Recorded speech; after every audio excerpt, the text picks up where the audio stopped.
Evening members, thanks for being with us tonight. Policy Performance Improvement Committee, Monday 10th of November. Start again. Evening members, thanks for being with us tonight. Policy and Performance Improvement Committee, Monday 10th of November at 6 o'clock. As you're aware, there is streaming issues, so tonight's meeting will be recorded by Medic through the camera there. Please speak clearly and with respectful volume into your microphones, please. Agenda item 2, apologies for absence. No, Chairman, we have no apologies given. Thank you, Helen. Agenda item 3, declaration of interest by members and officers. No, thank you. If any member sees anything as we go through the night, please raise it. Agenda item 4, minutes of the last meeting held on the 28th of October 2024. Any comments?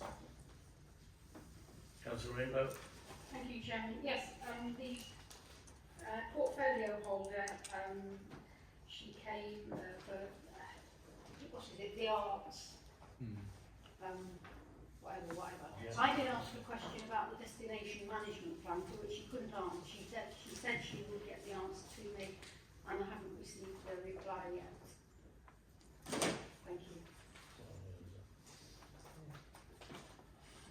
Councillor Rainbow will follow that up again. Thank you. Thank you. Any other comments? Thank you, members.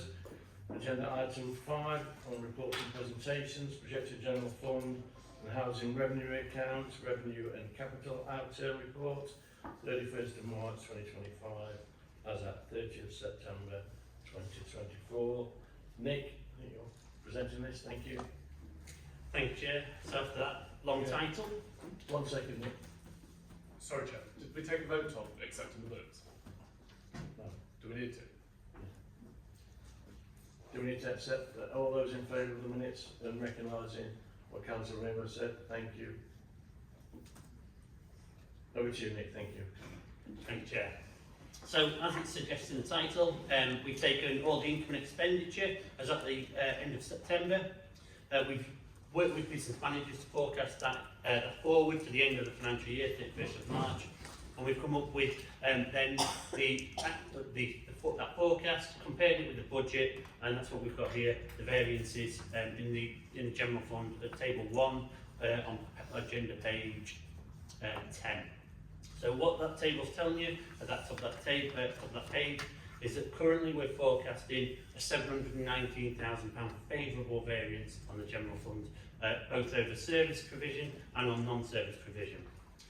Table shows that the net cost of services, that the actual services provided by the council, is looking to have a £421,000 favourable variance. Appendix A on pages 14 and 15 give you a bit more of a breakdown of the individual variances on the general fund. But in the main, the biggest variance being the management fee to active for today.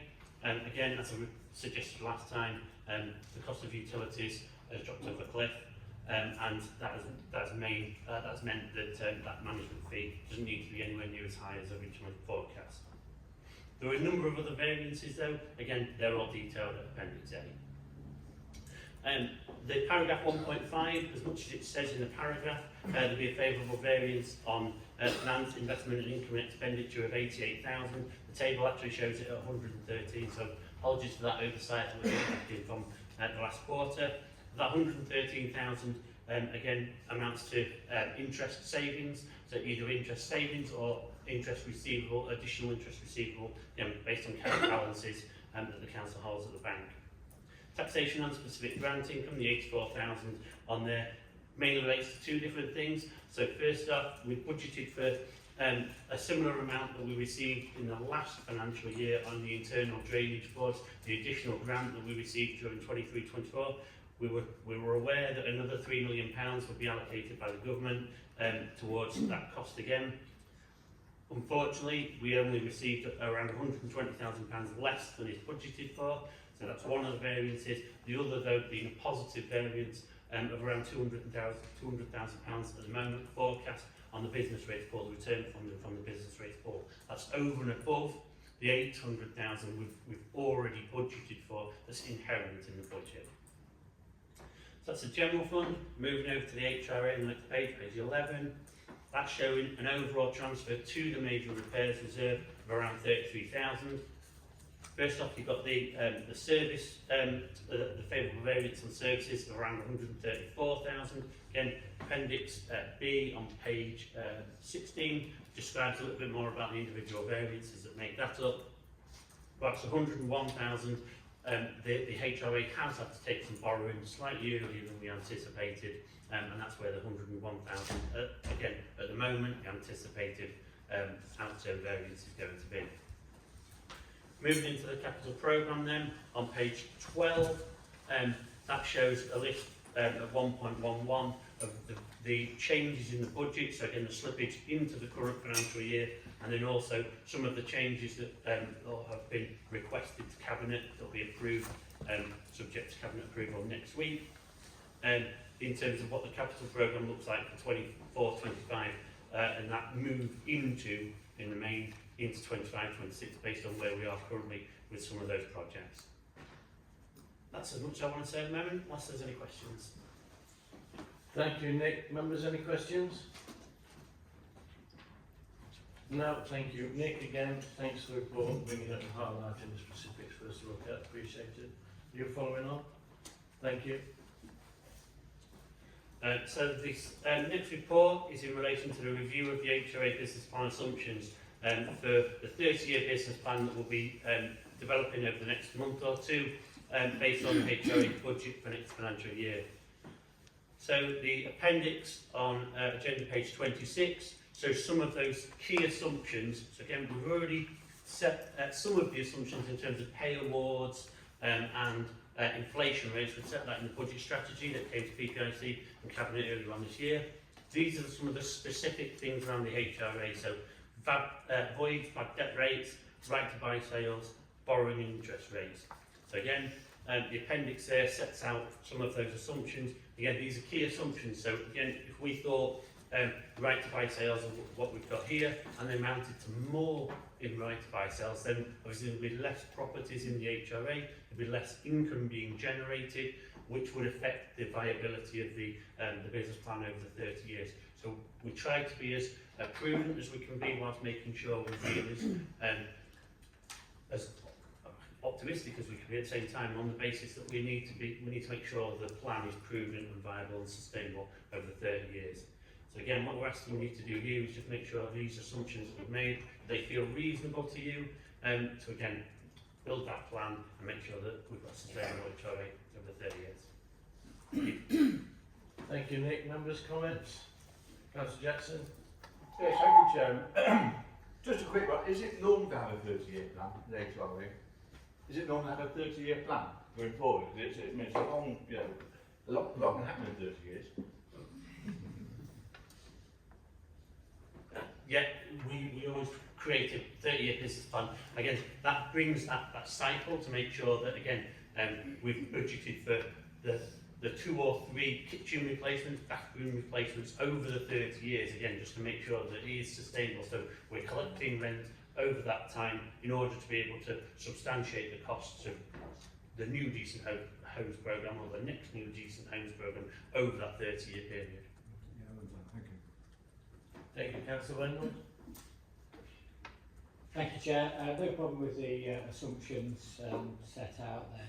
Just a question really, obviously these assumptions will form the basis, as the report says, of the HRA budget and rent setting for next year. Have we been informed yet by the government of any parameters, maximum, minimum, any limits on what the rent can be increased by next year? I don't believe they've changed the parameters. So again, on the basis that they're looking at the reform of the rent system, I don't believe they've made any changes. So effectively, again, it'd be CPI +1 as being the maximum amount. Thank you. Councillor Rainbow.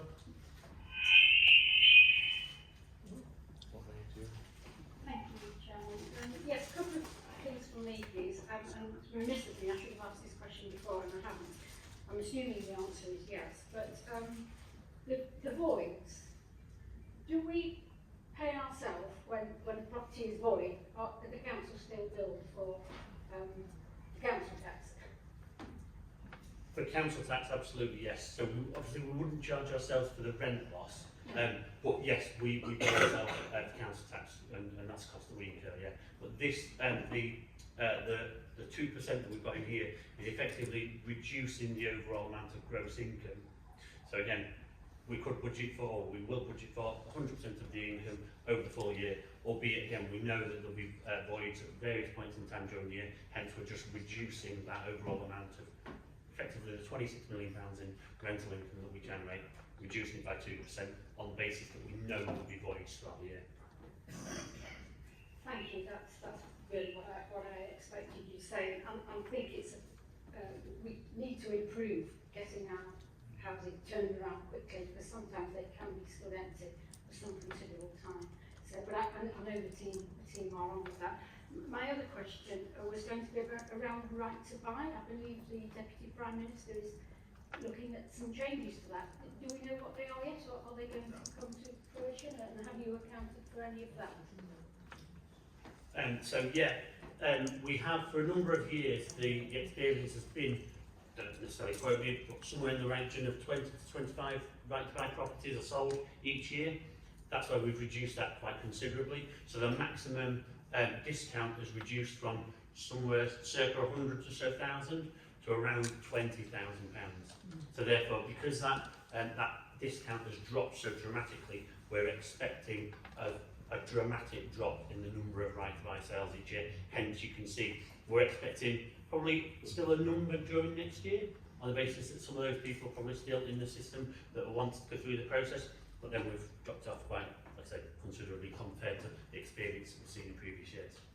Thank you. Councillor Kellis? Thank you, Chairman.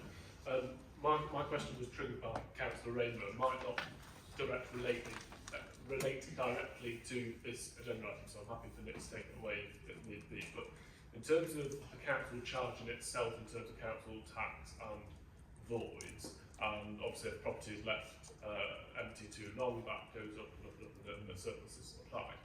Do we know how that is impacting the budget for the York Drive regeneration, given that some properties there have been void for quite a while, and of course the scheme has not set up at the time that it was supposed to a few times then?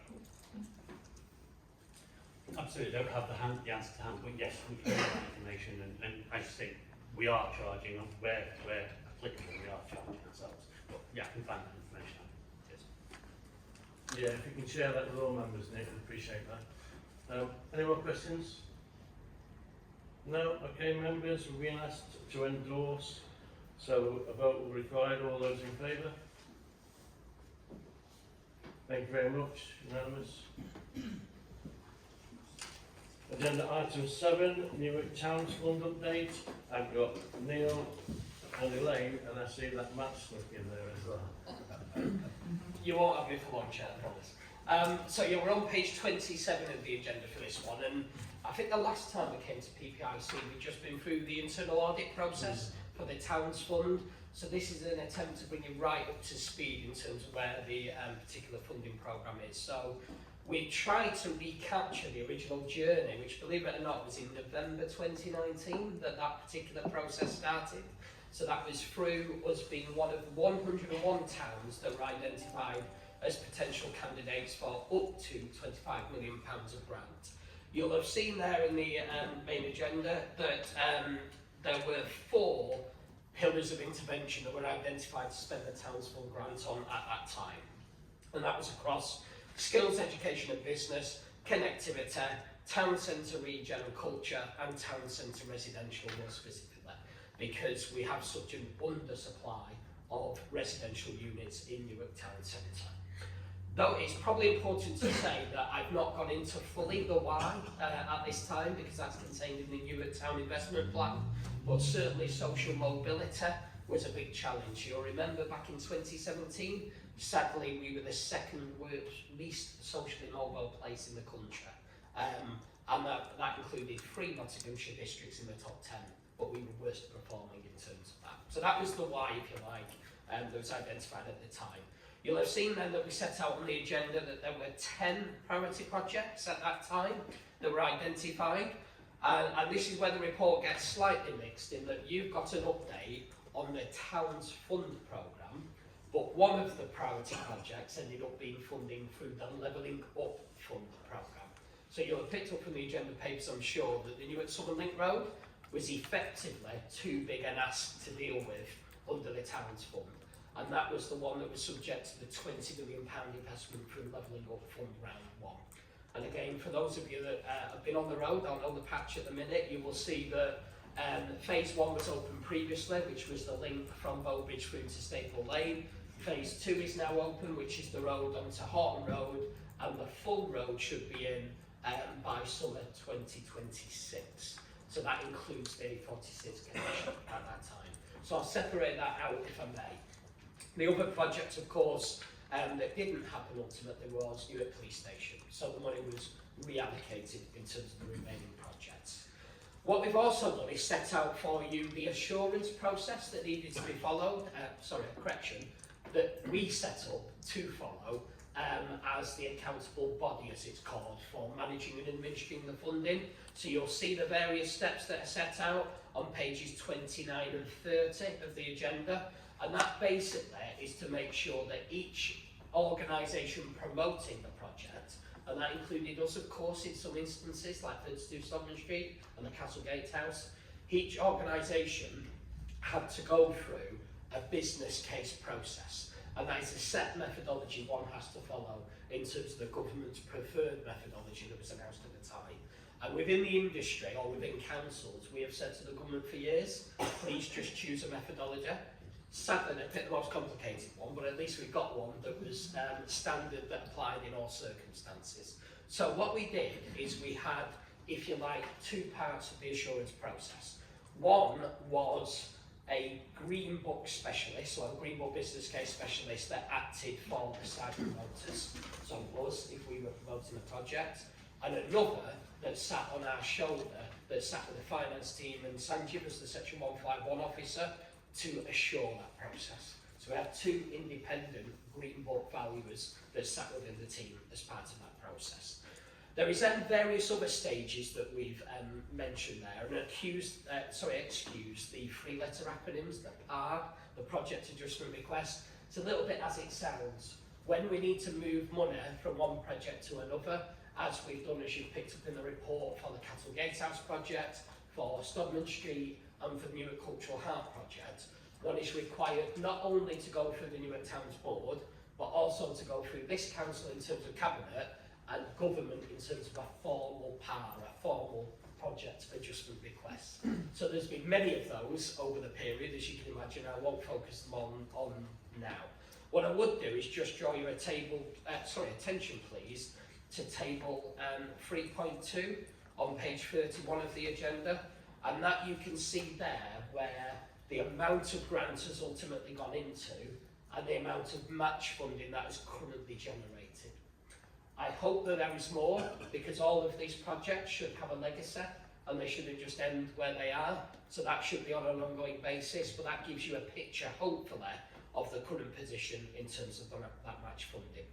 Likewise, if you look at the table on paragraph 4.1, so page 31, 32 and 33 of the agenda, you can see there where each project was up to. So, and as you can imagine, with a programme of this scale, things are at various stages of maturity. So we went from Newark Construction College, which was the first project opened.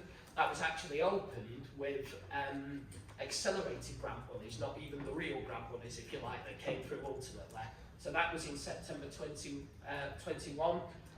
We are told by colleagues at Newark College that that could be filled many times over. So there is an ongoing conversation to say, can we grow that provision further as part of that? And they will pick up on some of the outcomes with you.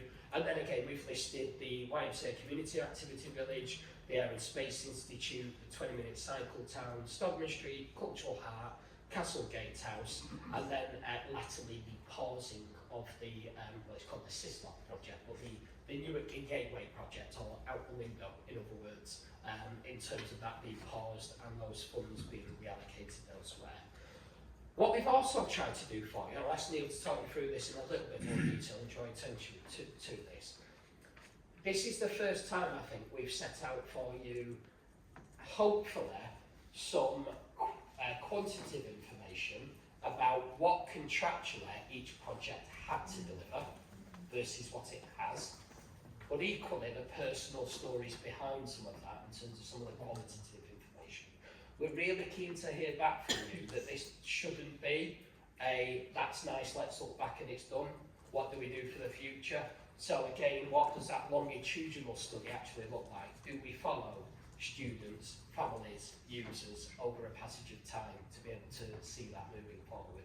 So we're really keen not to lose that, but equally I'm conscious that we have a scrutiny function as part of this committee, so we've tried to therefore set out the contractual position that each project is required to meet. So I'll pass you over to Neil to give you some of that data. So thank you, Matt. If you look at section 5 on the project outputs, you can see that the table is divided out there into what was expected within the particular project and what was contractually obligated, and then what has been achieved. So if you take the top one on there, on page there at 5.1, you can see that the project for Newark Construction College is very much doing well on the plumbing and bricklaying, whereas the gas hasn't quite met the numbers yet. Given that we've still got 2 or 3 years to go within that contract term, they're quite keen to progress that. As with the YMCA Community Activity Village, you can make note of a few of the metrics there on where they are with the jobs created, where they are with the annual visits. You can see the annual visits is significantly up on where they intend to be, as well as the learners. I do differentiate, and I know that some of the members are aware, they've heard me say this regarding Shape Prosperity Fund. There is a difference between learners and qualifications, and a learner doesn't necessarily mean a qualification. So I'll just caveat that point. You'll also see that the Air and Space Institute is doing well. They're moving their figures forward, but a number of the metrics go all the way through to 2038-39.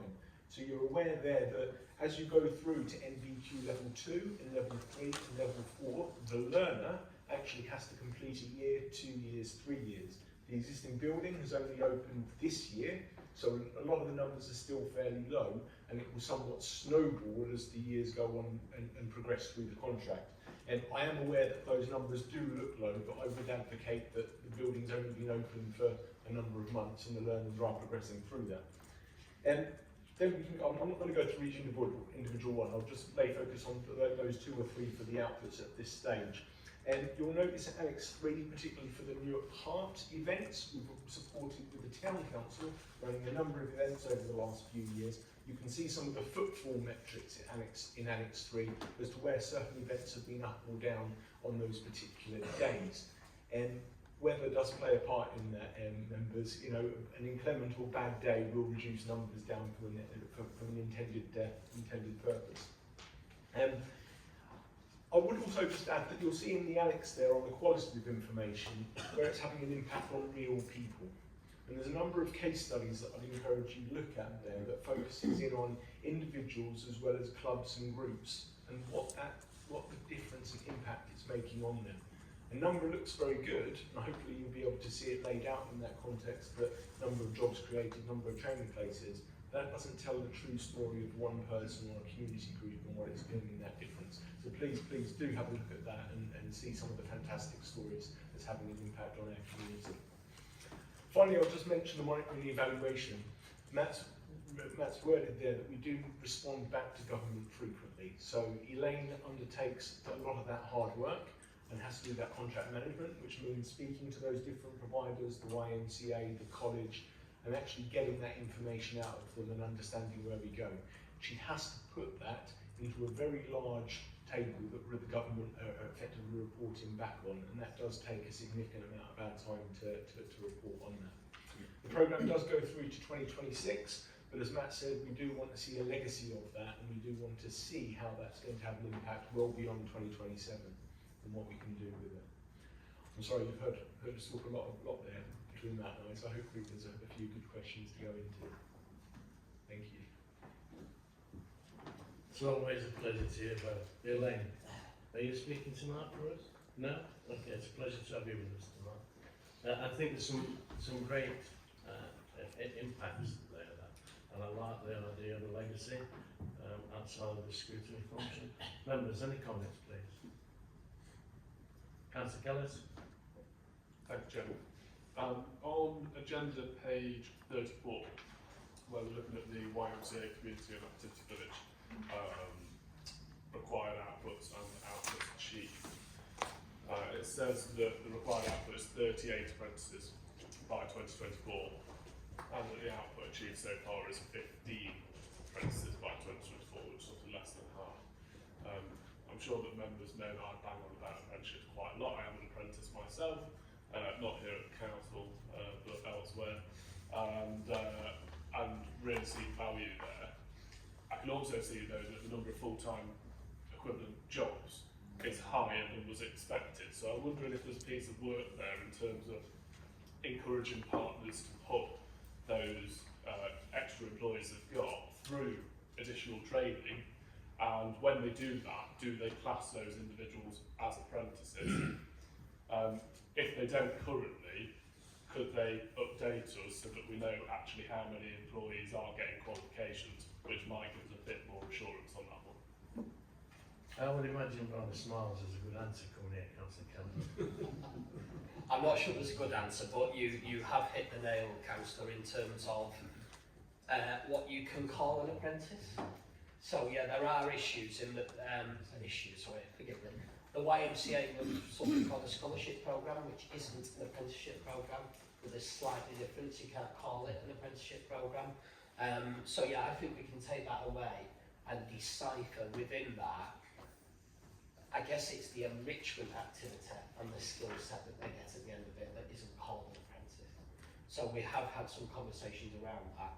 The conversation we've had just for awareness is that shouldn't take away from their contractual ability to still meet it. So our view is you still need to hit the 38, even if that is late.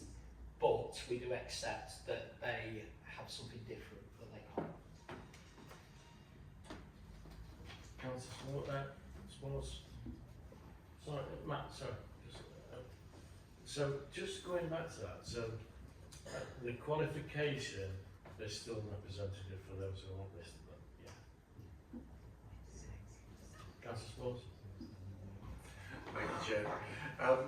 Just with regard to the contractual targets, again going back to the Open Space Institute, we're aiming for 1,304 level 3 qualifications and 632 level 4 to 6. They're very specific numbers, and I just wonder where those numbers come from, and do they allow for various factors? Thanks. Yes, the numbers have been developed with the college for business case and are attributed over the 15-year life of the actual programme. And they do have a methodology in that business case which I can share with you offline as well. Forgive me, I'm not going to go into that level of detail onto this call, but there is a metric in there and it is actually considered achievable. Thanks. Councillor Jackson. Yes, thank you, Chair. I'll try without I'm speaking a bit louder. The Gateway project, the Gateway, obviously the fund has been taken away, presumably things you have to lose not at all. So is that now been shelved, or is, are we going to bring it back again, or where we're going to find the funding for it in the future? Yeah, so the plan through you, Chair, would be to bring an update report back on that. It kind of encapsulates, I guess, 3 different things, that report, hence why we're still working through the process as officers to be able to present something via portfolio holders and cabinet. One is around glass recycling facility and the fact that that's now in and how that's performing. The other is around the costs of relocation of the Lorry Park, and the other is around, if we do pause it, do we make the best use of the Lorry Park and for how long? So, i.e., is there a level of investment to make it the best it can be for a period of time, assuming the market may change at a later date? So they're the 3 things that will come back via a new report to Cabinet due course. But you have to find extra funding, because the funding is gone for that now. Yes, we would if it was a relocation. We arguably would if it was make the best it can be where it is now, but that then feeds into the compensatory discussion with National Highways by the A47 also. Thank you.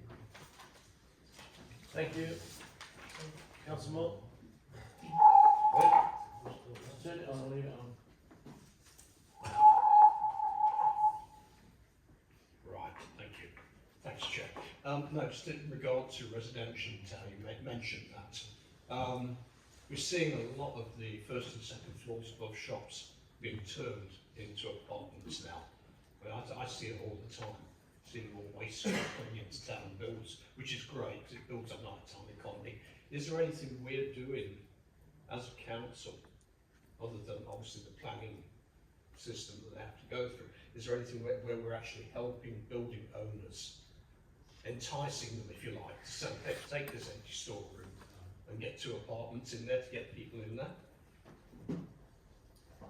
There is actually, through your chair. So there are 2 things that are pieces of work that are ongoing. And the first one is through the Newark Heritage Action Zone. So that was money that we lead in partnership with Historic England. And that was to produce an upper floor incentivisation scheme. So what that involves is working with 4 building landowners in the town, we have one of them, to come up with scaled drawings and costed drawings to show how different types of building off Newark Marketplace could be converted. That does show a viability gap, as you might imagine, and therefore that is the basis then of a suggested conversation with future funders. So that might be the Newark Long-Term Plan for Towns Fund, and I'll come on to that in a moment, or it might be MCA at a regional level, or it might be another, including the council itself. So that's work strand 1, and that's still come through to Cabinet with those 4 building properties identified.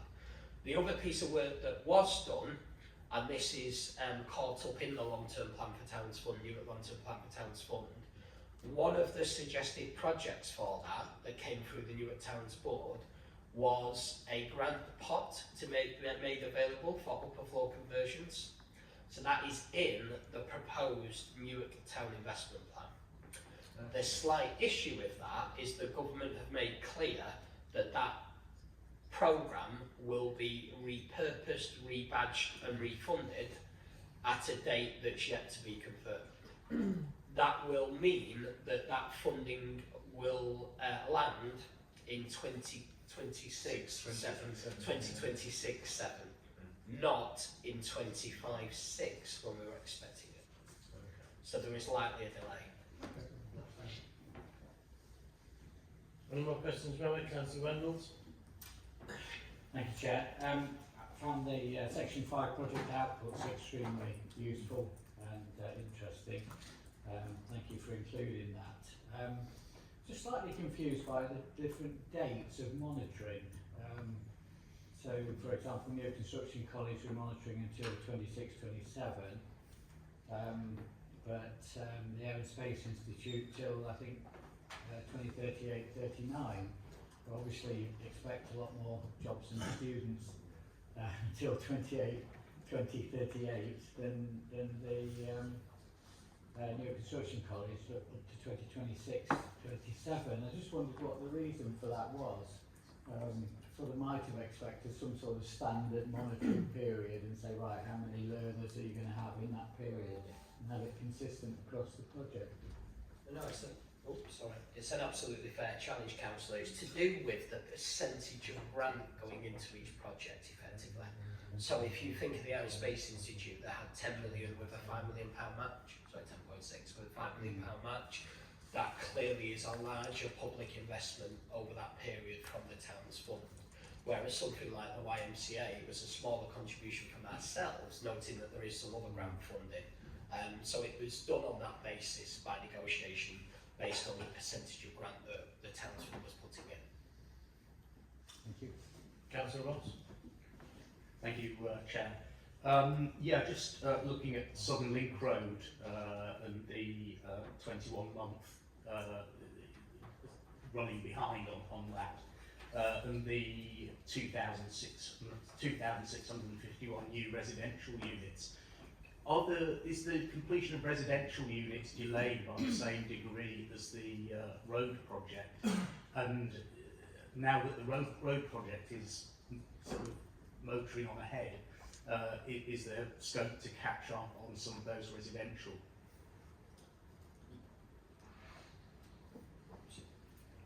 Yes, councillor, through you, Chair. So it's not been delayed, I think it's fair to say, the residential as much as the road. So that 21 month deadline was from the date of the original rough submission.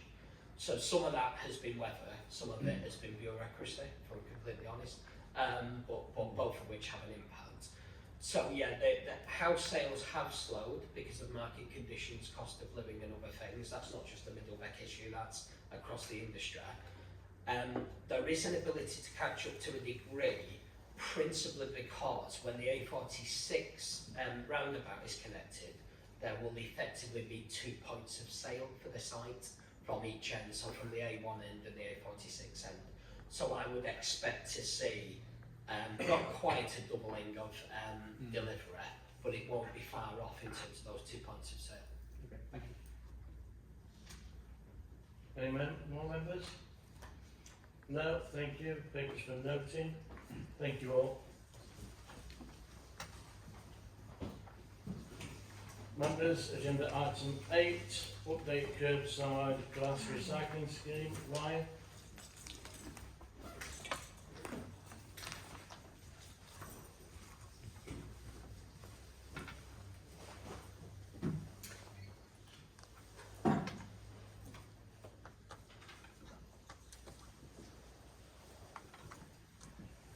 Yes, good evening. Ryan Owen, the Waste and Recycling Manager. So I've prepared a report to give an update on the glass recycling scheme. So this has been the biggest service change that Newark and Sherwood has seen in terms of waste management for about 20 years. So the scheme commenced on Monday the 8th of April. That was when the first bins were emptied. And this was following an 8-week distribution of the wheel bins across the district. So by default, the areas that were covered by the ROB glass scheme, they were given the option to opt in to the Newark and Sherwood Council scheme. The rest of the council were given the option to opt out of the scheme. And we used that information along with the information like assisted collections to make sure that everybody that had opted in for a bin or needed help with the bin taken in was covered. So the scheme has been running for 7 months now, and by the 11th of November, everyone will have had 4 collections of their curbside glass. So the introduction of the curbside collections coincided with the removal of the bottle banks from across the district. So we had 42 of these previously that were managed by contracted Glass Recycling UK.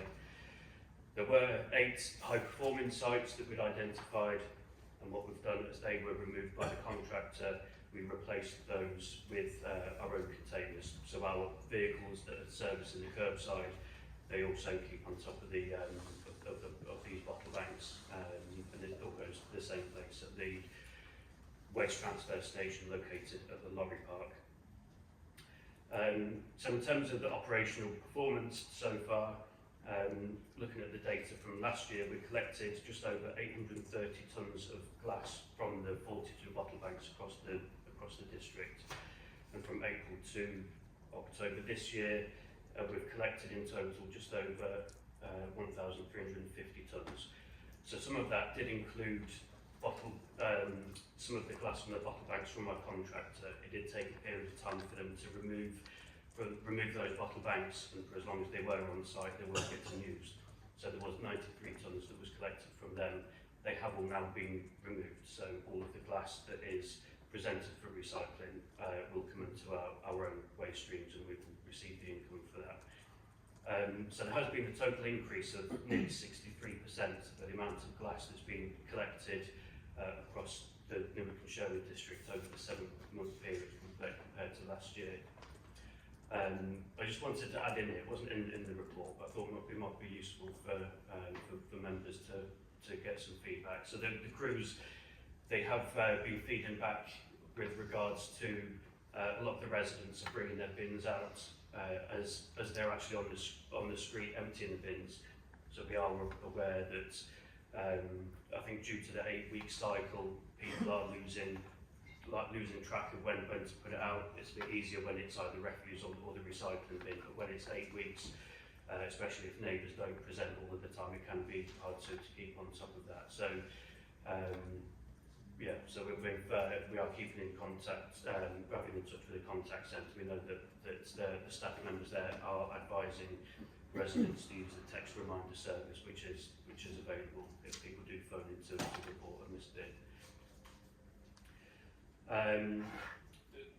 So to minimise any noise issues, our glass collection crews, they do start a little bit later than the other teams, just to try and negate some of the early starts. It's obviously a noisy service, so just to negate some of the impact of that. And since the scheme started in April, we have been regularly adding individual properties and some projects over the last 7 months, which weren't initially included as part of the rollout. So these are ones that we've become aware of, people have been in touch. There's also ones that members have been in touch, so we've been able to accommodate those as we've become made aware of them. So the glass transfer station, which is in the Lorry Park, we've had a lot of positive feedback by the users of it, like the guys that are actually tipping the glass off there, the contractors that come in and collect the glass. We also had a very positive visit from the Environment Agency in May as well, which is just making sure that everything is compliant. So the report that we had back was very positive, so it's very encouraging. Been a positive impact in terms of contamination as well. So since the scheme has been running, the amount of glass going into the silver bins has dropped off. So I'd like to think a lot of that has gone into the recycling bin instead. So it's half, so just over 8% of contamination that was in the silver bins has dropped down to 4%. So there obviously is still a bit more to do. So, even though residents do have that, easy access to glass recycling, obviously there is still some confusion because some is still going in there, so still a bit of work for us to do. So with recycling Ollerton and Booton, so as part of the consultation, we did promote that service quite heavily. We funded the purchase of 1,000 boxes to help promote their scheme, and since April, the amount of glass that they have collected in that period has gone up 11% as well. So hopefully the impact that we have had in promoting the glass service and changing people's behaviour has had a positive impact for the rock customers as well. We've also now got a trade waste service. It's not something that we promoted heavily to start with. We don't want to run before we could walk. We've been signing up customers since June, and gradually we have been increasing the numbers.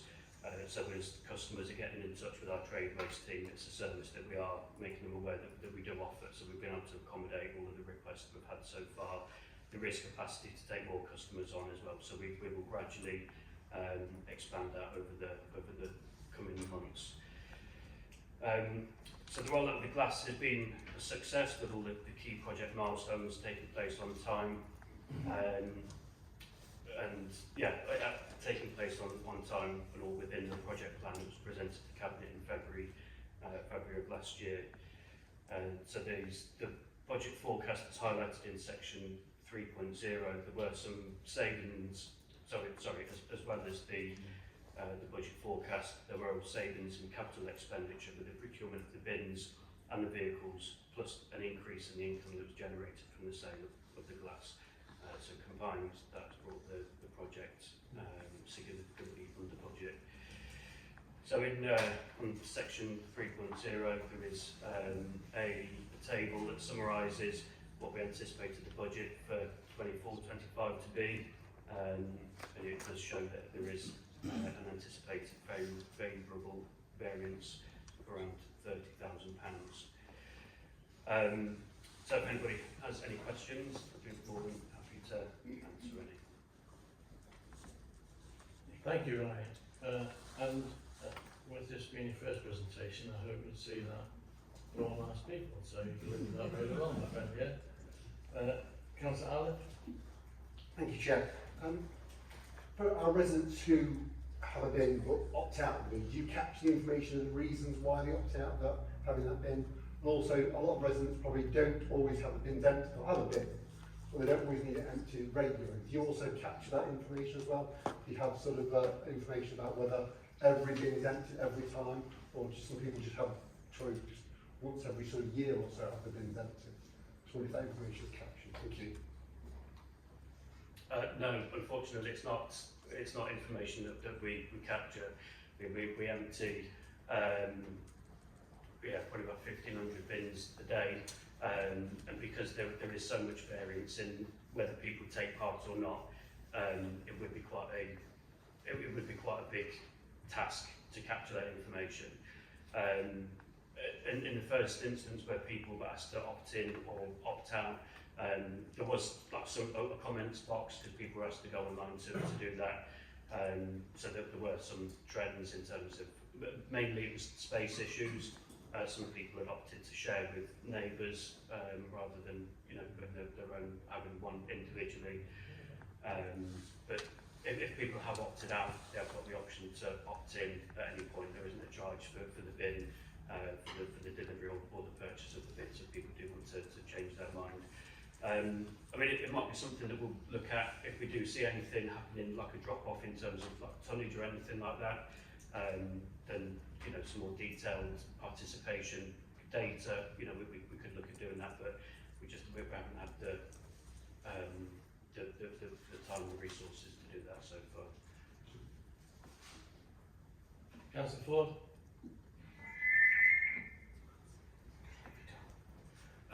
Yeah, thank you. Excellent report, very logical. I just wanted to ask whether you have any sense what the income we're going to get per tonne from the recycling credits and the sale of glass, what direction that's likely to go in future years, and therefore what the net cost is likely to be, in the medium term. Yeah, so there is a bit of a question mark over recycling credits. So this is the money that we get from the county council for any tonne that we recycle that's outside of the contract waste, which is what goes in the silver bin. So anything above that we get recycling credits for. With the government's simpler recycling, the policy that's still being consulted on, there is still some funding issues that we're waiting for clarity on. Recycling credits, I think, is going to come into that, so there isn't any certainty going forward how long we will be receiving those. The county council, obviously, it's quite a big budget for them, so they're as eager to find out how long they need to pay that as much as we are. So yeah, we're still waiting for that. In terms of the value of the glass, from the information that I've seen over the last few months, is that it is either stable or going up slightly. My personal view is that because more councils are collecting waste commingled, the demand for source separated glass will keep going up. So I think there is scope for it to at least hold its value. But like anything else, there's no certainty in anything. It's a commodity, so the value could go up or down at a moment's notice. So yeah, I mean, the project, it was only a 1-year contract that we have for the sale of the glass. So we are looking now at the moment to look at future years. So that will become clear in the next few months as we get those details finalised. Okay. Councillor Rainbow? Thank you. And thank you, Ryan. I know you and I have had a few email exchanges, so thank you. The last one you dealt with me, the lady has indeed received your letter and is replying, so thank you very much for that. Can I just ask, it speaks of capacity, extra capacity. Is that in relation to plenty of bins and or glass storage at the lorry park? A bit of everything really. I mean, we did build in some extra capacity for bins, so we did slightly over order because we wanted a supply. There was a lot of new builds, properties being built, so we wanted to have a stock readily available, and if suddenly lots of people wanted to take part, then we wanted to be confident we could respond to those as quick as we could. The capacity in the lorry park isn't an issue at all. I deal with the contract on a week-by-week basis. The site itself can hold up to 80 tonnes at any one time. So, yeah, as quickly as it gets full, I can arrange to get that emptied. But the capacity really that I was referring to was within the actual rounds themselves. So they're not working right up until, you know, their finished times every day. There is some scope there to be able to take on some more, to make changes, including some of the like trade-based customers if there was the appetite for that from those. Thank you. Thanks very much for that. So I was also going to ask if you're aware, I mean, other people in the council will be aware that planning permission was only granted for a shorter time than is usual for, it was a limited planning permission for that recycle centre. So I just want you to be aware of that, because planning permission will need to be applied for if you need to resume work there. You know, don't let it run out is what I'm saying, but I'm sure somebody is aware of that somewhere in the building. Then the other thing was about, you spoke about reminding people in the tech service. I just wondered whether you'd consider a sticker, because I think if the sticker's there, it's right in front of them, isn't it? And without having to go to a text or whatever. Like we do at Christmas, we change Christmas Day, Boxing Day. Just a you know, a suggestion, might or might not work. But thank you. Yeah, I think the sticker idea is a good one. Just logistically, one of the things that I would have to consider is that we have 40 collection rounds. That's 40 different collection days, and we have about 2 crews that service those. So there is a lot of scope for the wrong stickers going out at the wrong times. So it's not beyond the realms of possibility. As I was answered the member earlier on, if it's something that does become an issue a bit further down the line, and we're finding, you know, we're looking at other alternatives, then yeah, it's something that we could consider. When I was at Mansfield, when I was a waste manager at Mansfield, they did write to residents at the time of like sending calendars out and things. So yeah, it's something we can keep on a radar. Councillor Jackson. Yes, thank you, Chairman. Thank you, Ryan. Yeah, great report. I was really pleased to see that the glass recycling is working well, going ahead. And the bottom line is where we budgeted for the original funds to around that 100,000. In fact, a favourable variance coming forward. Very pleased that Rob are doing well. I remember having a couple of meetings with Rob. They were quite worried about it, but we're a great organisation. I'm really pleased that it's probably even helped them, hasn't it? It's encouraged people to do that. Just a couple of questions. I don't see them in the budget. Do we buy a tractor for those in glass? Yes. So I didn't see that in budget in costs. That was well, I missed it. And another question was like, the only criticism I've ever had received about it, what Councillor Eager brought up, was the collection. People miss the collection date, and if we can improve that anyway, either stick it or some way, so it's not like alternative weeks, green bin, silver bin. It's before recycling, and people do get confused. So if that could be improved, that would be great. Thank you. Councillor Sport. Thank you, Chairman. I've just got 2 questions. One hopefully simple, one a bit longer in the answer probably. In terms of the operation contamination, is that the contamination of the glass itself, or is that internal contamination when the glass goes into the system?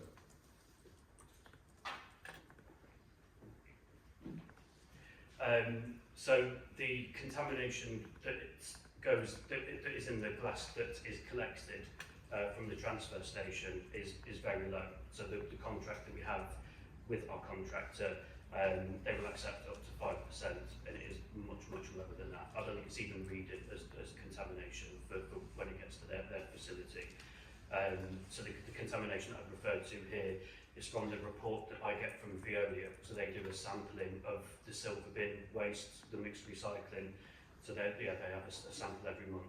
So from the information I've had from them, comparing this time last year to now, the amount of contamination that's going into the silver bins has halved since we've had the glass recycling. Yeah, since that curbside. Thanks. Sorry, just to follow up on that. In terms of the glass itself, is the right sort of glass going into the glass bins? Because I know that not all glass is good glass. Yeah. Do we get a measurement for that? Well, I think that would be. It would have been fed back. It would have been fed back to me. So I have meetings every quarter with the contractor, Recresco. As I mentioned, the amount of contamination that they receive from us, so whether it's cardboard or textiles or bottle tops or plastic bottles and the wrong type of glass, yeah, it's very low. They haven't even put a figure on it. So they're very happy with the quality that we're providing for them. Thank you. And the second question is in terms of where we sell the glass and the glass, how far do we trace where the glass ends up? So the contractor that we have at the moment is Recresco. All of the glass that they collect is used in the UK. So it currently goes to a facility in Wales and it's melted down there into new bottles and jars. It was something that we put in the contract that we were very particular about where it ended up. It could have, it can go into like aggregates, into like making roads and things like that. The carbon benefit of that is negligible. It's almost like carbon neutral compared to, you know, just as being aggregate. Whereas there is a massive carbon benefit that goes into the remo industry. So we were very specific on that when the tender went out. So if that does happen, we were very sure of that.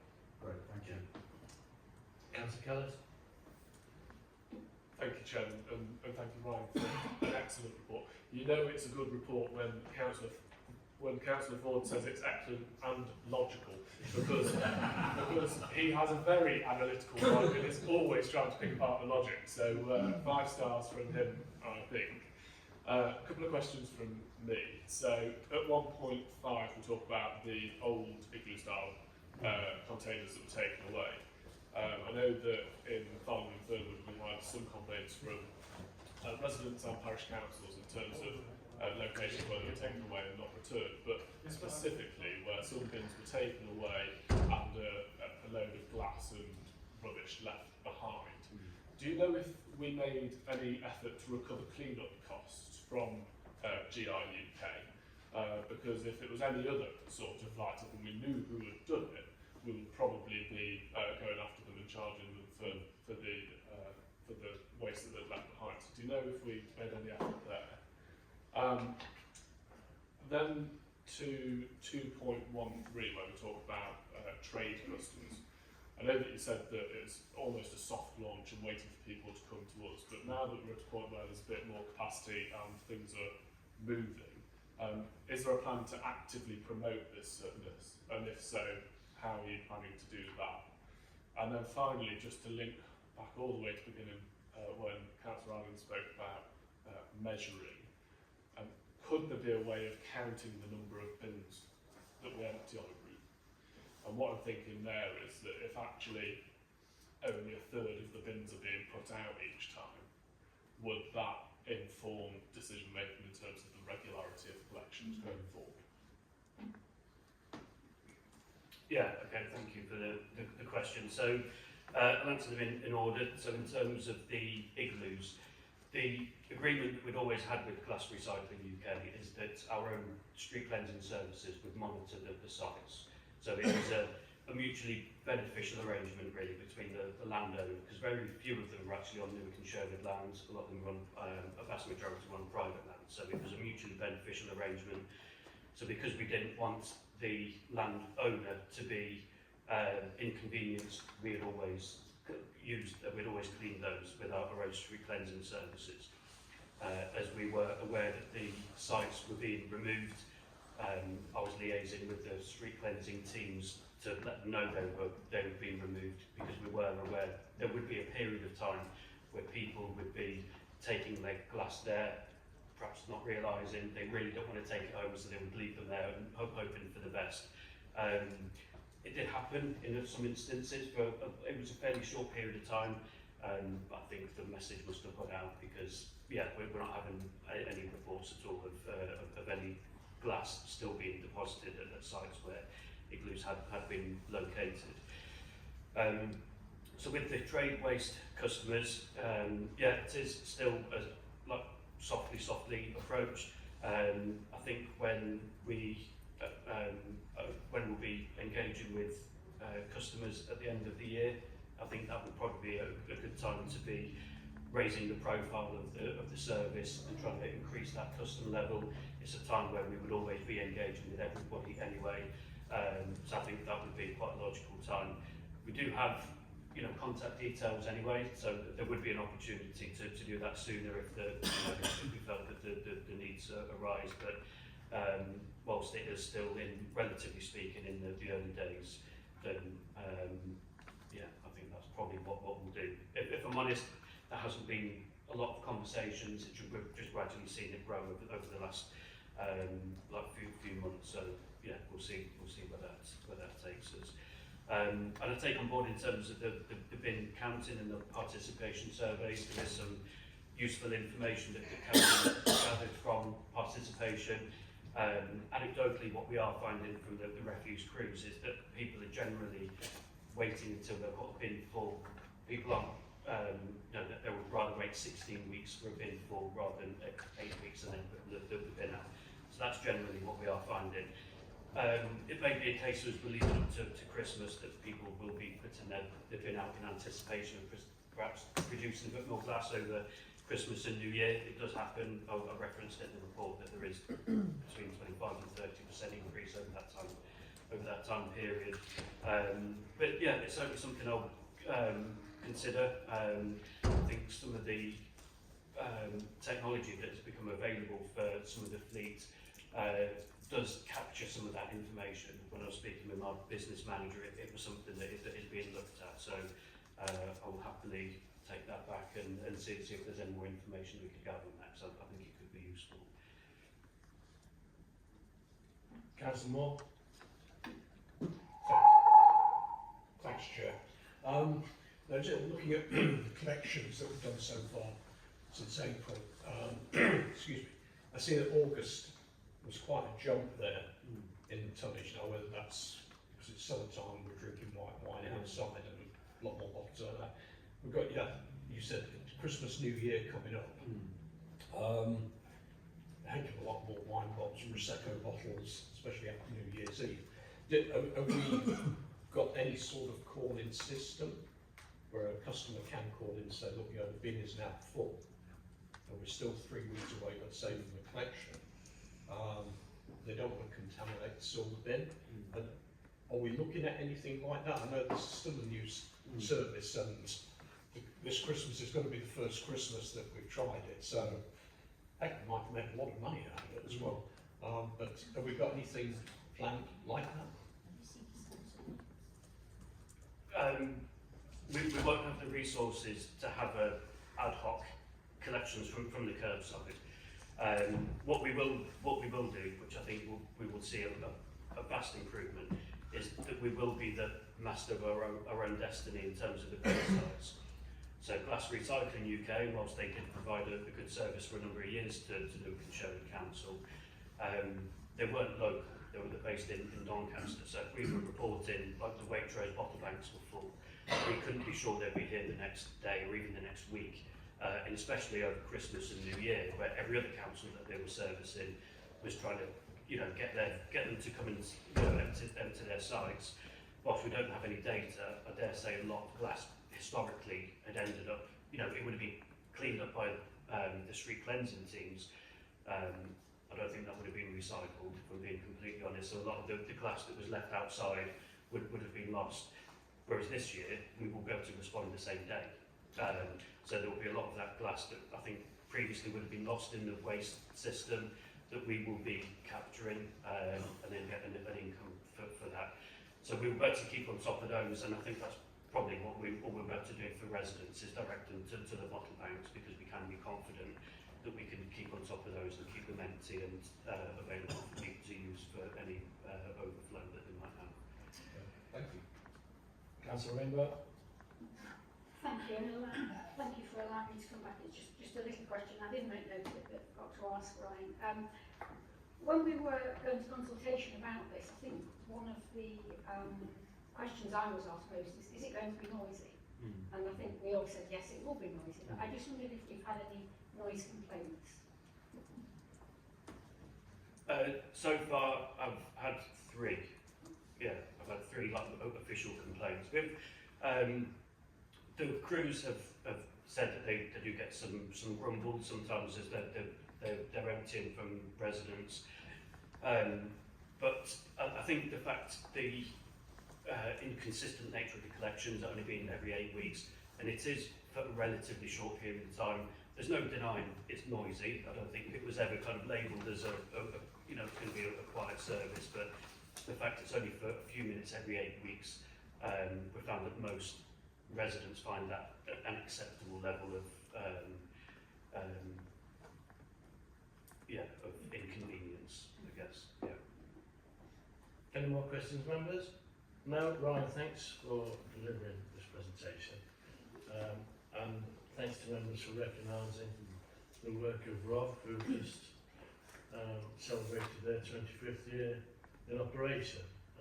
And the fact that they are now weekly having 50 students attend, which is the basis of the glass collection compared to what we're doing it for financial gain. That's really positive. Ryan, relax next time you come, mate, because like I say, we are nice guys, men and women. Yeah. Yeah. No, thank you for your presentation, Ryan. Thank you. Thank you.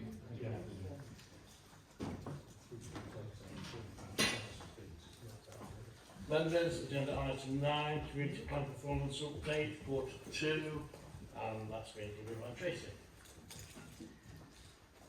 Thank you,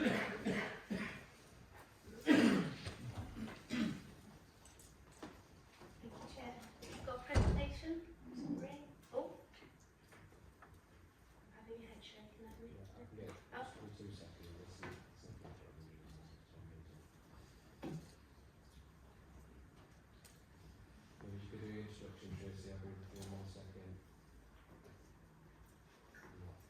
So yes, I'm here to present our performance against the community plan for quarter 2. So we'll be starting on agenda page 51.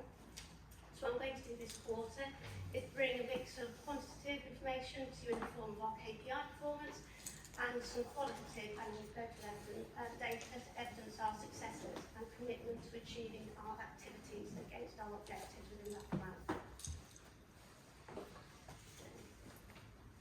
So if we were to look at agenda pages 62 to 64, we detail here some practical initiatives that we are either undertaking or supporting to improve health and wellbeing in our district. One of the ways we do this is through the use of hubs, which act as points of social connection and support, as well as signposting services towards our health and financial support services, so that includes benefits. The key thing with these hubs is their locations, so we've been working with other agencies using relevant health and wellbeing and demographic data to identify and target suitable locations for specific support. So this quarter we have worked with Newark Community and Voluntary Services to identify and map frailty for those over 65, and then use that data to identify and target suitable locations for specific support for this demographic. And this has resulted in their best years hubs being expanded to 4 areas in the district. So they've got hubs in Newark, Clipston, Southall and Collier. Could you click again please, Carl? Thank you. Family hubs also offer a similar service to support families with children from conception through to 19 years or 25 years if there's additional need. This quarter we supported the launch of the first family hub in Hortonville, with Ollerton scheduled to roll out in 2025. Next slide, please. So So if we turn to agenda pages 65 and 66, I'd like to draw your attention to these three indicators around benefits, namely council tax benefit and housing benefit claims. So as you can see in the report and here on the slide, they're marked in red. So for the last 2 quarters, they have not been meeting their target processing times. Now this is due to changes in the way that benefits are claimed and processed since the migration over to universal credit. So the change was brought over sooner than expected, and what we've seen is a 56% increase in changes to council tax and housing benefit support entitlement, and we are receiving approximately 120 universal credit notifications a day, and these are notifications for potential new claims. The volume is impacting on our average processing times, so we're still processing the same numbers, but a backlog has developed. Furthermore, the notification system for these changes and new claims is not currently fully automated, so claims cannot be pushed through to us as seamlessly as we'd like to see. The current system requires us to go in and manually extract that data from the universal credit system, which is another impact on our time. We are addressing this. We have redirected and brought in additional resource to specifically target the backlog of claims. And as at the start of November, the backlog of new claims has been cleared, and our processing time is now down to 15.7 days. And as you can see on the screen there, the target is 14 days. And our changes to council tax support are currently around 4 days, with our changes to housing benefit support have been around 14 days. And what we're seeing and expect to continue seeing during Q3 is a decrease in our processing times, which we'll hopefully bring to you next quarter. Next slide, please. So under our objective within the community plan to address housing and housing needs, we have a homelessness and rough sleeper strategy for 2024 to 2029. This focuses on prevention, intervention and support. Now, with all of our strategies, we're always looking at how to improve and inform them. So in 2023, the first National Women's Rough Sleeper Census was undertaken and the results were published in May this year. The results indicated that women looked to be significantly underrepresented in the rough sleeping figures. Now this is because counting women sleeping rough is quite complex. Many are not known for outreach services, they often don't sleep physically on the streets, they prefer to walk through the night or sit on buses or go to fast food restaurants. So as outlined on agenda page 68, this quarter we led on county-wide homeless women's census to identify numbers of women across the county who did not have a safe place to stay. And what we found was that out of the 101 women identified as sleeping rough, around 18% are sitting within our district. Now this data will feed directly into our strategies so that we can target our prevention, intervention and support for that particular demographic. And we hope to be reporting on that over the coming quarters. Now looking at agenda page 69, we can see that time spent in temporary accommodation, click please Carl, sorry. So yeah, looking at agenda page 69, we can see that time spent in temporary accommodation remains below the target, but that the average time to re-let our properties is significantly above target. And that's something that of course has been touched on this evening as well. So having looked at the data, what I've been able to see is that while the number of properties becoming empty and requiring refurbishment of some kind, and the number of properties becoming available for reletting is remaining fairly consistent, I've noticed that the number of empty properties in the system has crept up over a longer period of time, and that's peaked over the last few months, and as shown last quarter and this quarter, to be an average of about 40.5, as we can see on the table on the screen. Now, having spoken to the team, this is due to a number of resourcing factors, both internally and externally, with our contractor and also with our internal teams. Now, a number of these issues have been addressed, so we have either procured or reallocated resources in order to look at clearing that backlog, but we do not anticipate that this number is going to come down significantly before the end of the financial year. But we are going to be continuing to look at that and report back over the next couple of quarters and hopefully start to see a decline. Next slide, please, Carl. finally, I want to draw attention to several elements of cross-objective working being undertaken by our officers across the council and the volume of high-quality work being undertaken. So first of all, at the Civil War Museum, we're supporting health and wellbeing through heritage and culture, as outlined on page 63 of the report. So Music Works was brought to our park, which reached over 50 people and encouraged participants to get outside in nature and walk a nature trail whilst enjoying musical performances at designated stops. And we are working with Cultural Health and Wellbeing Alliance to deliver events in museums to support health and wellbeing. As detailed on agenda page 63, our health and wellbeing teams are fostering relationships between education and the health sector to raise people's skills levels, and we continue to run events in our parks that promote health and wellbeing and encourage behaviours that protect and enhance the district's natural environment and green spaces, along with helping to tackle crime and antisocial behaviour. And these include schemes such as Litter Champions, our water safety events, as detailed on page 77, which seek to connect school children with blue light services to promote water safety, educational marine issues, and on projects such as Motion for the Ocean, whilst also addressing and tackling wildlife crime and antisocial behaviour. We've also been able to support these initiatives through grants as detailed on agenda page 91. And on next slide, please, Carl. And as you can see here,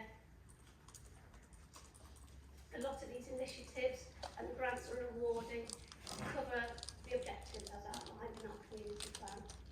Next slide, please. Any questions? Thank you, Tracy. Members, any questions? Councillor Jackson. Yes, Chairman, sorry. I'm going to show David Mann.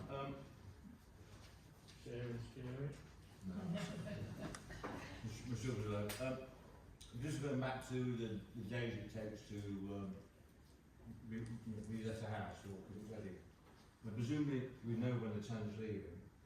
Presumably we do an inspection. I know it's probably not you, it should be Anthony, it should be the housing people, but presumably we know if there's anything wants doing or refurbishing in that. So, you know, it's a bit disappointing that it is as long as what it is. When there are people waiting for houses and it takes 40 days to turn it around. So I apologise, it's not really a question to you, it should be for the housing people, but it should be something which should be addressed. Yeah, I think we addressed it last time when Suzanne answered, but I take on board, I don't think it's anything that we should wait. If we can get that void down, then it's important that we do so. Any other members? Councillor Sport? Thank you, Chair. It's just asking about the family hubs. Are we continuing to be involved in supporting? Because I know it's mainly the county council that will be working with the family hubs. But are we doing anything actively ongoing in terms of the family hub programme? From what I understand, we're going to be continuing to support and promoting and delivering those family hubs we've got on one scheduled for next year. I can certainly find out some more details. Without getting the on. Yeah. Councillor Gants? Councillor Randall? To be first, Chair. Yeah. Thank you. So page 67, increased supply, choice and standard of housing. What's understandably dropped off here is the 330 odd new build council houses that was instigated under the previous administration and recently completed. But what's also dropped off, I believe, was it about a year ago, there was an announcement of approximately, if I remember the figure correctly, another 50 proposed properties. There's no reference to that in this document. I'm just wondering whether that's no longer happening, and whether there's any update on that. Thank you. Yeah, thank you, Councillor Wendell. So, whilst we have two sets of data within the report, obviously the quantitative data, the data tables, they'll come every quarter that they're assigned. The qualitative data comes when there's an update to be given. So I think that's something we can certainly look at and see what the but it's the fact it's been admitted from the report this quarter just simply means that there isn't an update. but we can look into that and we can report on that quarter three. Okay. Councillor Kellis. Thank you, Chairman. Two things from me, if I may. On agenda page 70, responsive repairs telephone the average length of time to answer the call. We've got no data recorded for the year 24-25, but we did in 23, 24 and 22, 23. Do we know why this is? And we're planning to get that data going forwards, given that we've got a target of 60, and last year's quarter two was 77, so a good chunk over 60. And on agenda page 73, I know that we've heard a lot previously in other meetings about the Beacon Centre and how there was a high vacancy rate at one point because of a business moving up and out.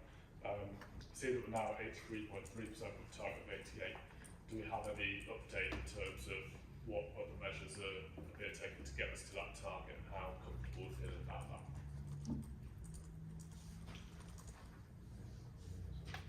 Yeah, Carl.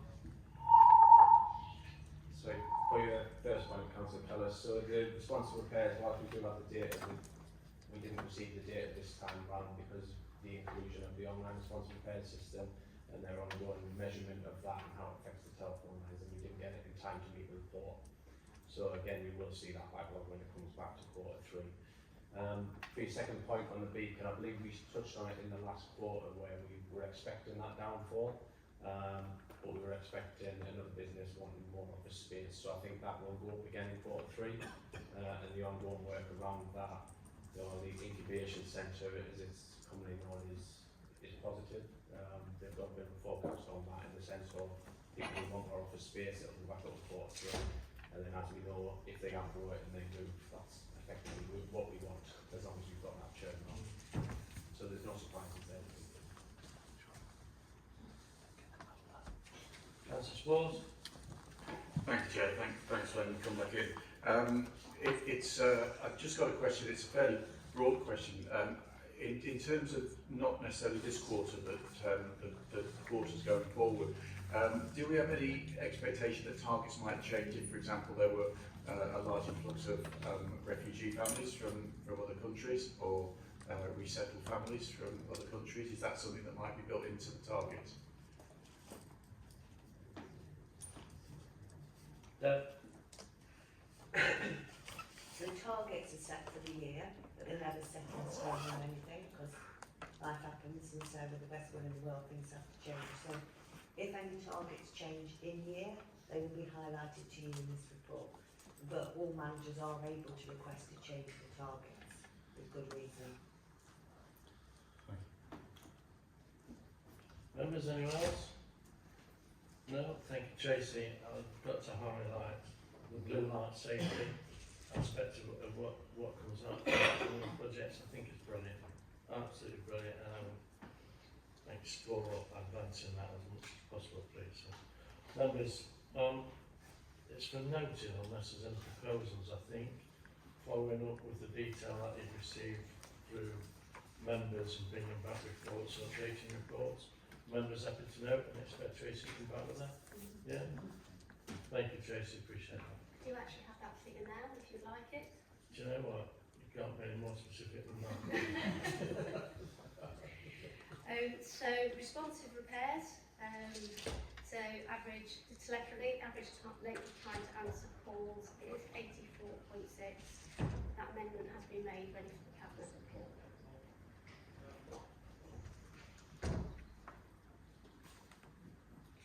Thank you, Tracy, for your report. See you again quarter three. Thank you, Chair.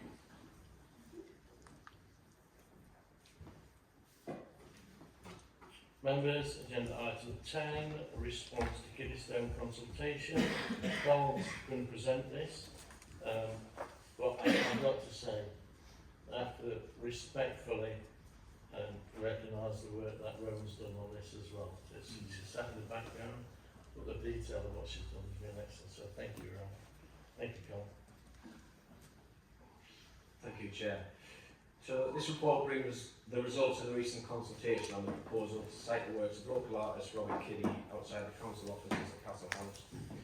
The works are commonly known as the Kiddie Stones and consist of 12 tablets carved in sandstone, which, when displayed, form 4 large panels depicting historic scenes of electricity production. The original proposal for this project, which included the costings plan and location, was agreed in principle by Cabinet in June of this year, and this was subject to a period of public consultation, the results of which I'll present now.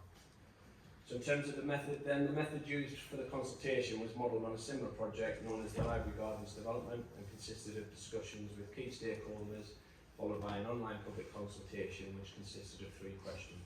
Question 1 asked the respondent's postcode, question 2 asked how they were associated with Newton Sherwood District, and question 3 was an open text box limited to 150 words. This asked for their thoughts on the proposal. The survey was live from the 2nd to the 30th of September, and in addition to regular promotion on our website and social media channels, it was also advertised directly to the district's parish councils and on directly to our resident panel. This overall approach was agreed by all members of the working group in August. So the results then, the key stakeholders were represented by partners from Newark Town Council, Nottinghamshire Police, Newark Civic Trust. These stakeholders independently indicated that they were all in support of the proposal. The comments received acknowledged the cultural significance of the works to the region and advised on the siting of the stones to ensure the works were properly respected. Nottinghamshire Police also offered advice on how to mitigate criminal interaction with the display, whilst indicating that the proposed location is best placed to do this due to the ample lighting and CCTV coverage. Further detail on the responses from these key stakeholders can be found in section 2 of the report and in the appendices. Okay, so for the overall results, 57.32% of respondents were against the proposal, 40.75% supported the proposal, and the remaining 1.93% gave unclear or incomplete responses, and I'll cover those a bit more later. So the survey link itself was accessed 1,247 times. However, due to partial completions, incomplete data and so on, we were able to use 881 to complete the analysis. This is a significant response rate when you consider recent proposals such as the Sherwood Avenue Park, Library Gardens and Play Park investment, as those combined received fewer responses overall. The partial completions were due to a number of factors, such as people clicking the link but not answering any of the questions. Some gave incomplete data, such as part of the postcode, but didn't answer the question posed. This could be to a number of factors, such as loss of connection or interest, and may have simply chosen to complete the survey at a different time and revisit it.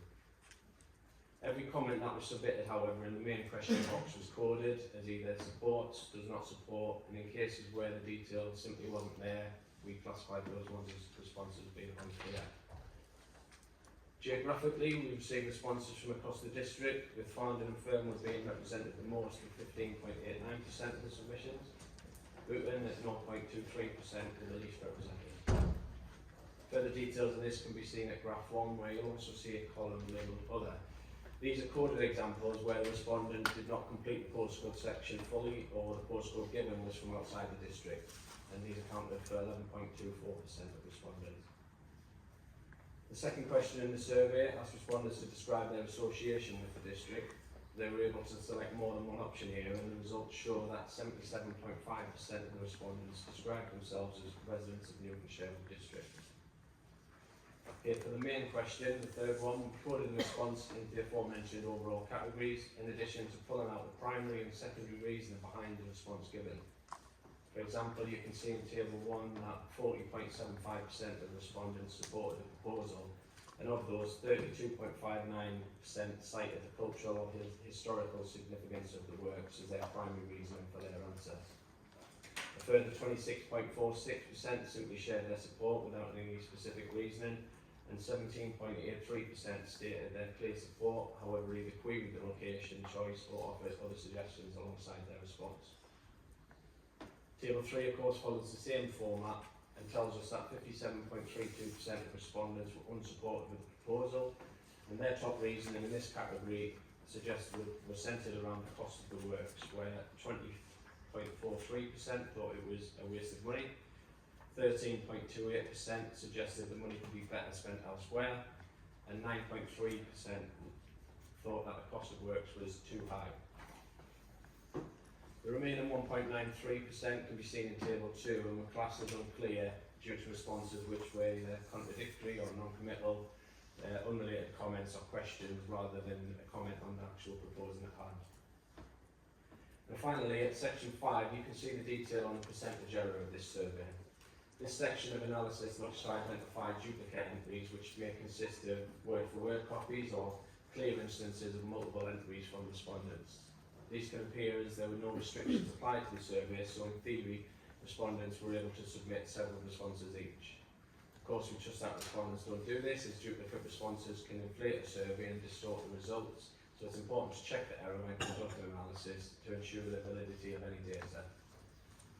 This is difficult to manage, of course, so we looked at the IP addresses of respondents to help us gauge whether we could rely on the results given. And by applying a rule of 2 responses per IP address, we were able to see that this resulted in a 3.53% error. This meant if we were to consider this, you would see marginal changes to the overall results, which would then stand at 56.76% as unsupported and 41.48% as supported. If the restriction was applied to 1 respondent per IP address, the percentage error would stand at 11.1%. The results would be 51% unsupported, 47% supported. You can see this detail clearly in graph 4, and this is noted for information only and does not change the overall results. All the raw comments received can be seen at Appendix B, which have been redacted only in cases of poor language or to protect personal information. I remind you that you can also see the full responses from the key stakeholders in the appendices. I'm happy to take any questions on the consultation. Thank you, Carl. Members, Councillor Rainbow. Thank you, Carl, for that presentation. I've got a few things really, but I think for me, just read the Cabinet agenda, recommendation B, we're supposed to be considering the consultation responses with any comments going forward to the Cabinet for consideration on the meeting on the 10th of December. It's not on their agenda. So I just wondered whether it's been missed off or there's what's happening with that. Whether you can answer that, whether you want me to go on to questions or... Well, I can assure you from our point of view, it's going to come at 10th of December for their consideration. I don't think it's on the agenda. Chair?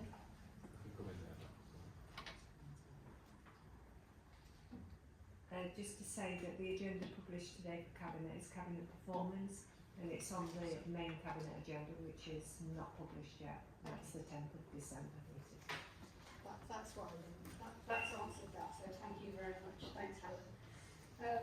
Yes, so just looking at the report then, I was disappointed because the report does suggest that we have the first meeting in August. Well, we have the first one and only meeting in August because we were denied any follow-up meetings. So that just rankles a little bit because it suggests that it's the first one and I think the second. There wasn't because we weren't allowed.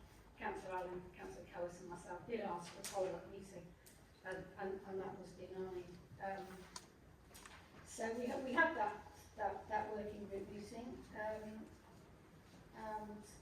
we looked at lots of things in it really, but we went along with the consultation that was suggested.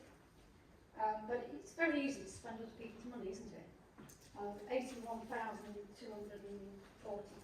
is an awful lot of money.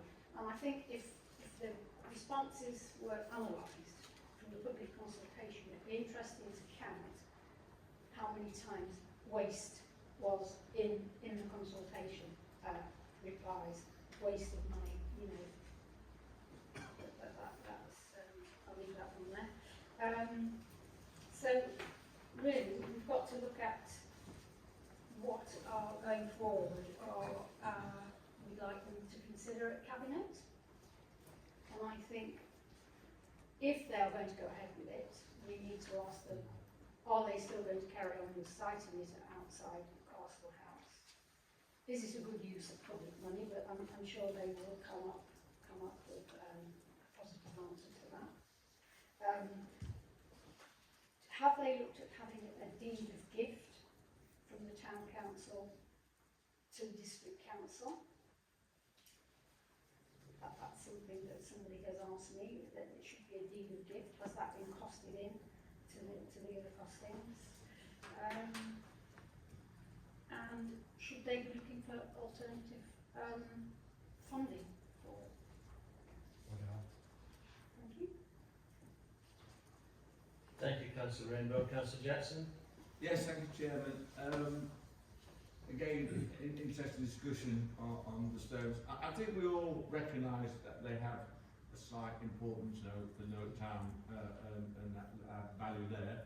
I mean, they were kept in the churchyard for about 40 years under tarpaulin and nobody ever bothered about or thought about them. But I just think practically the location is just totally the wrong place. I think the cost of locating out here is prohibitive. There'll be a target, and I just say, why can't we build them in? We're building the new building in the supermarket in Sainsbury's, was it? In Marks and Spencer's. You know, why can't we build them in the mall there? So in the town centre where people can actually see them. Nobody's going to come out to Castle House to see them. If the idea is for people to see them to celebrate these stones, and they were originally built in the side of a power station wall. So why can't they be built inside the building that we're building in town centre where more people can see them? I really do think, you know, the cost of bringing them out here, policing it, CCTV or whatever, because there will be a target if they're put out here. I just think we need to really consider, if we are going to go ahead with this, where we're going to put them. Because if it's there for people to celebrate and look at them, nobody's going to see them outside Castle House. Thanks, Councillor. So consideration, relocation, what we're talking about. Yeah, thank you. Councillor Ford? Thank you, Chair. Now, in principle, I'm in favour of these as works of art, but I'm quoted in the report. I was also somebody who, while I'm in favour of the works of art, in a perfect world, I would have preferred to have had them in a location closer to where manual work was done in the energy industry. So, you know, a long way away from Newark, quite honestly. I think that would be far more appropriate. However, what I would really want to say at this point is, I think sometimes, you know, the numbers can glaze you from the overall picture. What I've counted, we mentioned about Farndon and Fernwood, but actually if you count Bolton South, Bolton North, Farnwood and Fernwood, that is over 40% of those for whom we have a postcode. Those three wards, that was double the per capita of the whole of Newark. It was more people than the whole of Newark, and those three wards is half the population of the whole of Newark. So there was a huge response from those three wards. Now, whether or not people say that was encouraged or whatever, I don't know. I don't really care about that. The fact is, people from my ward, I'm going to speak for them, and we're now talking about recommendations for the cabinet. Whether or not they've been whipped up to respond, it is a live issue, and we know that 3/4 of the people who said no, which is almost 60%, 3/4 of those said no, whether or not they've been whipped up, they are angry, they think it's a waste of money. That is a very clear thing from my response from my residents, and I want to speak up for them. So I would be unhappy if their view was ignored. And I would say, I think my residents would be very unhappy seeing the results of this if this project went forward and it were using council tax. The perception has been made that this is all coming out of council tax. I've been told differently. If it is not council tax money, that needs to be made perfectly clear, and that would be, I think, a justification or a reason for going forward. But that is not the story that the residents have been told. And at the moment, I think they'll be angry, and if this went through with them thinking that it's coming out of their council taxes, they would be very upset, and I would be supporting in that. Thank you, Councillor Ford. So consideration for financial support definition. Yeah, thank you. Yes. Yeah, thank you. Councillor Scores? Thank you, Chair. Just 2 points, well, 1 point, 1 question. The question I have is in terms of the interpretation of the responses. I've scanned through the responses in the appendix. What I'm struggling with is how on the positives in particular, I'm assuming the positives, there seem to be lots of negatives as well. So there seems to be I'm not saying that deliberately, but in my reading, there seems to be some possible over-interpretation because there has been a positive statement, but yet even in the analysis, we see that there are quite negative views around both the cost and the siting of the stones. And so I suppose the question linked to that is are we confident that the analysis of the survey accurately shows the strength of feeling one way or the other? And then linked to that, I think if we had a referendum, say nationally, about an important issue that said more than 50% didn't want it and more than 40% did want it, I think the response from the governing body would be quite clear-cut that we should not go forward with such a proposal. Thank you. So your consideration is not to go forward, Councillor Spore, is that what you're saying? Thank you. Councillor Freeman? Thanks, Chair. Just briefly, just to come back on Councillor Jackson's point that they've been under tarpaulin for 40 years and nobody's talked about them, that's completely untrue. I've got a timeline in front of me where there's been meetings of the Old Recreation and Tourism Committee, chaired by Councillor Richard. Councillor Moore was involved. Jerry Crode, was it, the old chief executive of the Northern Sherwood? I think they were put under tarpaulin in 2005 because Newark Civic Trust's idea for putting them on display wasn't accepted by the council, so they've been in storage since 2005. So it's wrong to say there hasn't been a debate on it.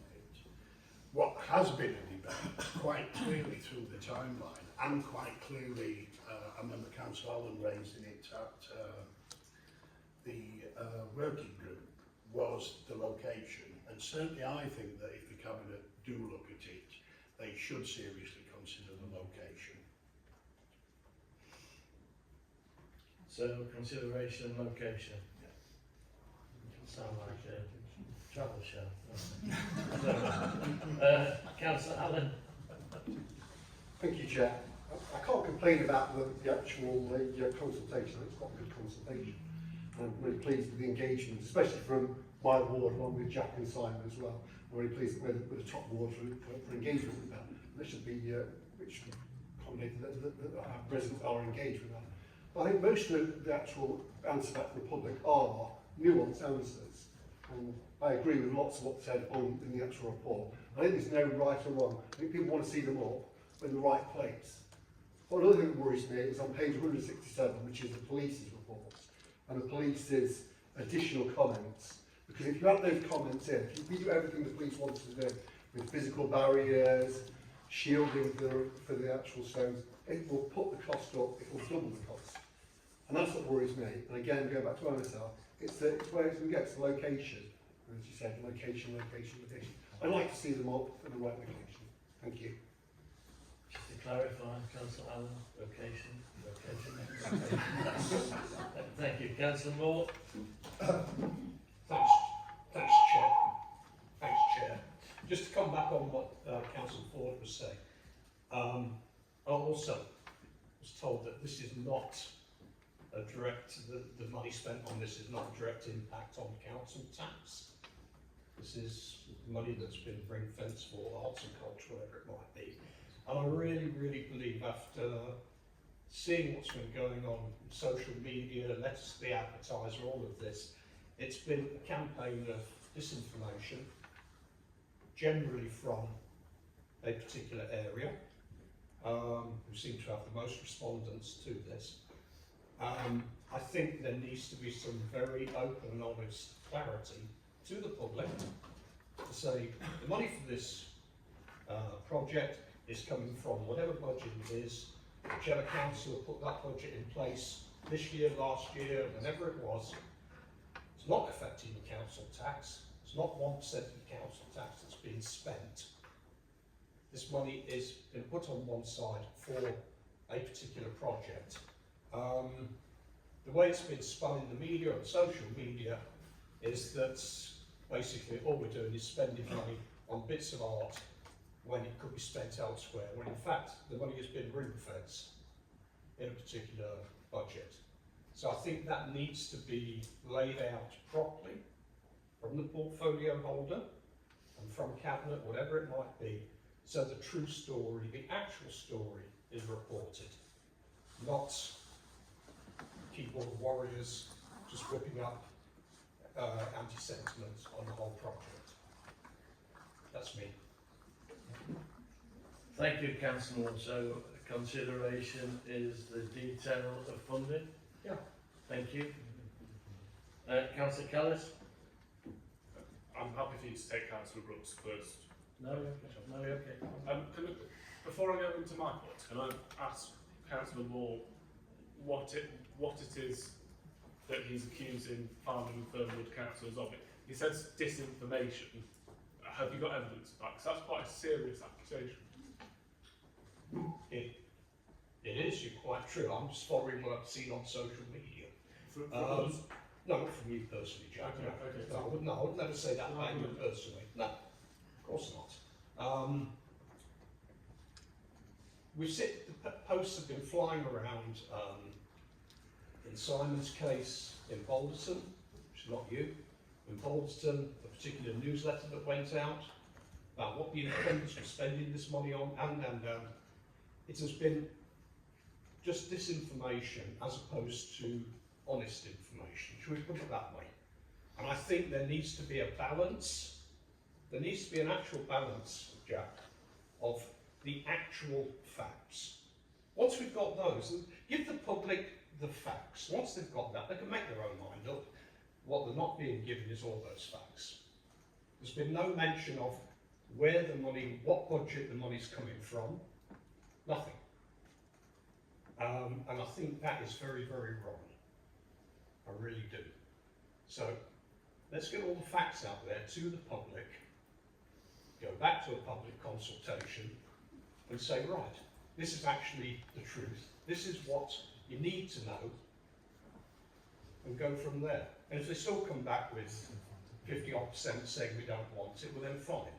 But I think there needs to be a balance here that we're not getting. Thank you, Councillor Moore. I don't think we'll go to a second public consultation. And I think we should choose as word scapegoat on this meeting. Councillor Collins, your question, please.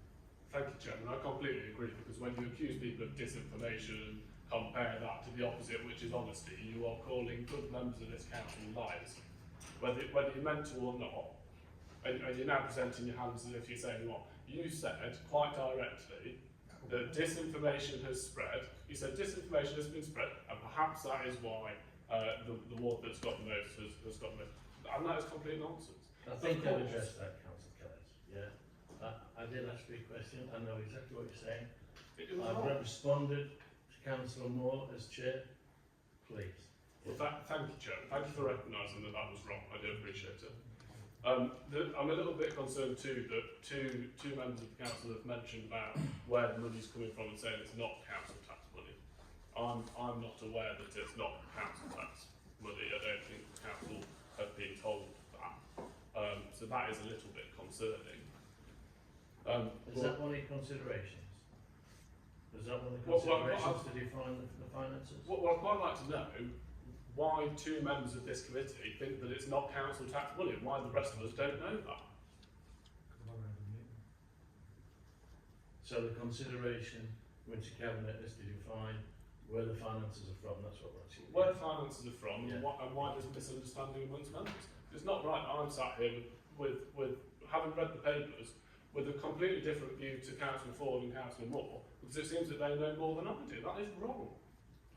But if I now move to the points I actually wanted to make before everybody else spoke, the first point is that at point 1.4 it talks about consensus and everybody agreeing at the working group. That wasn't quite the case, and I know that Councillor Rainbow's touched on that.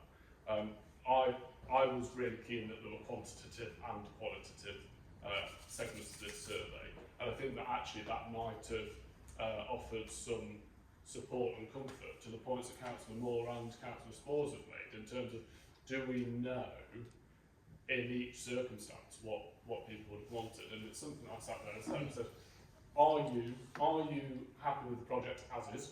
Yes, no. Would you be happier if it wasn't council tax money? Yes, no. And questions like that. Because then, by the end of it, we might have seen that if it wasn't council tax money, perhaps more people would have wanted it, or perhaps they just wouldn't. But the results that we've got today show us that they're not wanted, especially in this plan. But what the results do tell us is that there's a huge response, and that shows a huge strength of feeling, whichever way you look at it. I'm a little bit concerned, as Councillor Spores said, in terms of the framing of the results. Now, I think this must have been an incredibly difficult job for the officers, hence why I asked for quantitative answers, because I think it would have helped in the analysis. They've done a fantastic job in going through a vast amount of responses and picking out what they have. But from what I can see on page 112, agenda page 112, 40.75% of responses were supportive. But 17.83% of those are against the location, is what I've read. So that tells me that only 22.92% of people that filled in this survey are supportive of the stones in that location. So are they actually supportive of the proposal that's been put in front of them? Now, when I filled out the survey, the once, because I'm honest, and I don't have time to do it more than once, to be frank with you, when I filled out the survey, the once, I was quite clear that Kitty's work is impressive and should be celebrated.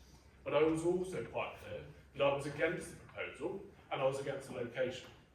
Now, if I hadn't have put that I was against the proposal in those clear words, perhaps I would have been counted as supporting this scheme when I wasn't. Yeah? I was quite clear. Kitty's work is impressive. The location here is wrong. And it seems to me that 17.83% of those that are counted as supporting the scheme felt the same way. The other thing that does need to pass into Cabinet, and is really important, is that as part of the Towns Fund reports that were done, and there's a report completed by Savills, and that report highlights that there is a difficulty in getting tourists to the castle and the castle side of the river, never mind to Castle House, the other side of the railway.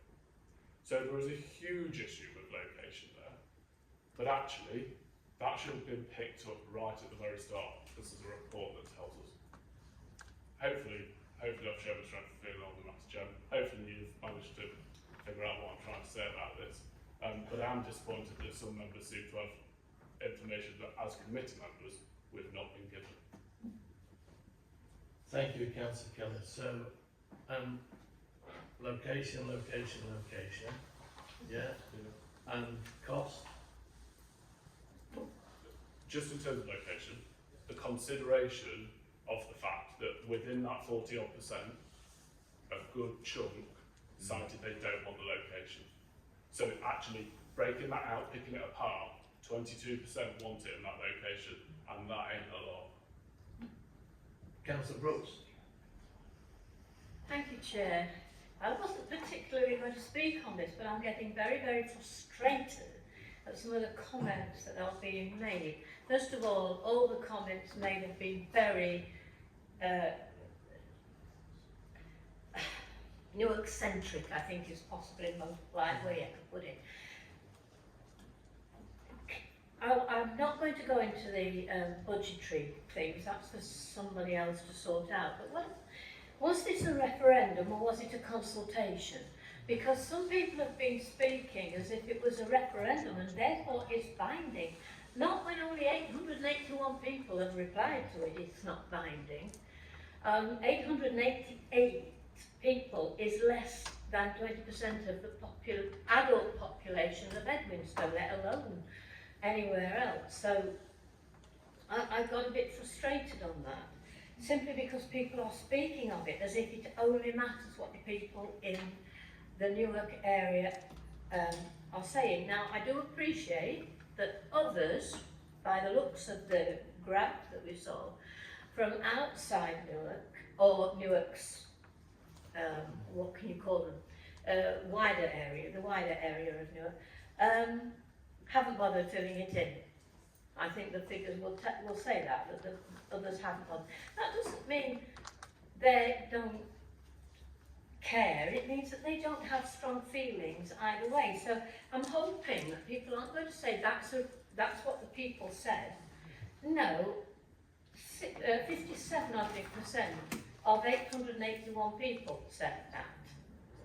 And the reliability of those views as a reflection of the whole district, I think, is not to be counted on. I don't think we can say that they are a reliable reflection of the views across the whole of the district. And I'd also just like to say as well, okay, a comment has been made about they reflect the industry that doesn't exist in Newark, but it's existed in other parts of our district. So we've had some, maybe not exactly that style, but we've had some quite different style of industry across our district, and it's just this Newark-centric thing that is really getting to me. And I think we should be celebrating the work of somebody as important as Kiddy. I really do think we should be celebrating it. And you can choose all sorts of other consultations if you are Newark bound, sorry, not consultations, locations if you're Newark bound, because you'll know where they are. I don't know where they are. I don't come to Newark 3 times a week and look for different places. I want somewhere prominent that if I came by on the car or came on the bus or came on the train, I'd see it. And so I have no problem with putting them in front of the council officers, because the council is the voice of the people. The whole area, not just Newark. I think you can tell my frustration, Chair. I hope that I've not offended too many people. I'm sure you could never offend anybody, Councillor Brooks. Members, I'm going to bring Councillor Ford in, but Councillor Lee is respectful asked to speak, so I want to bring him down as well and ask him if Councillor Ford. I hope I wasn't. The point I said right at the beginning was it should be the complete opposite side of Newark, in an area where there's heavy manual labour who have worked in energy production. I think that's fairly clear what I was referring to. Yes. Well, yeah, no, I'm trying to be. Anyway, so I think I was supporting you, absolutely. Now, what I wanted to raise was there was an illusion that myself and David Moore might know something about money that nobody else was party to. I actually made inquiries of the portfolio holder and some senior members myself. I approached them to try to find out where the money was coming from. I don't know exactly, but I was led to believe it was not from council tax money. So I wasn't given private information. I went out and sought that information. It's just not what the survey said. So I just wanted to clarify that I wasn't being given secret information. Councillor Lee. Chairman, thank you very much. There's been a lot mentioned tonight, and some of it, I think, targeted against me. Interestingly, again, hey, that's what it is. There's a comment here on social media that was talking about the kidney stones, you're right, by Councillor Jean Hall, and it stated the kidney stones consultation is nearly finished. These amazing sculptures would really highlight the entrance of Newark, promising town, tourism, economy, and the amazing art in town. Please join in this consultation, and Let's Grow the Town's Aspirations, that had 35 negative comments. No mention of council tax in that. 35 negative Was that your question, Councillor? No, I haven't finished yet. Okay, just one question, please. Thank you. Well, I will ask you a question if I'm finished.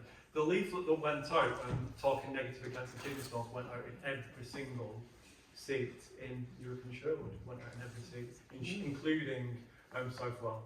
It went out in Southwell. I'm sure the Liberal Dem saw that with the picture of the kidney stones on there. The question is I've been advised by officers that there was a meeting of the portfolio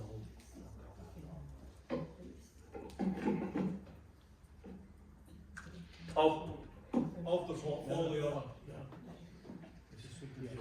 of the portfolio owners where other money was out, where it was stated that there was other money to pay for this. If that's true, why was it not in the consultation? And the reason that people were against it wasn't because it was council taxpayers, not because it was council tax money was going up, because if any money spent by this council is taxpayers' money, full stop. It's the people of Alton, it's the people of Alton keeping. Doesn't matter where it comes from, it's all taxpayers' money. And they have the right to say if they're for it or against it. Did I go to people and get them to talk about this? Councillor, Too right. Councillor, well, thanks very much for accepting my generosity and treating me like a fool. Yeah? That was shocking. Absolutely shocking. Shocking response from an elected member. Members, anybody else like to speak? No? Thank you. So we have considerations to take away. Yeah, we look forward to the Cabinet decisions or responses accordingly. Yeah? Thank you very much for that.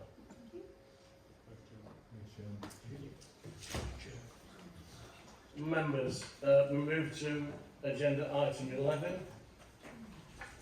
This is a presentation by Councillor Oldham, portfolio holder for climate and the environment.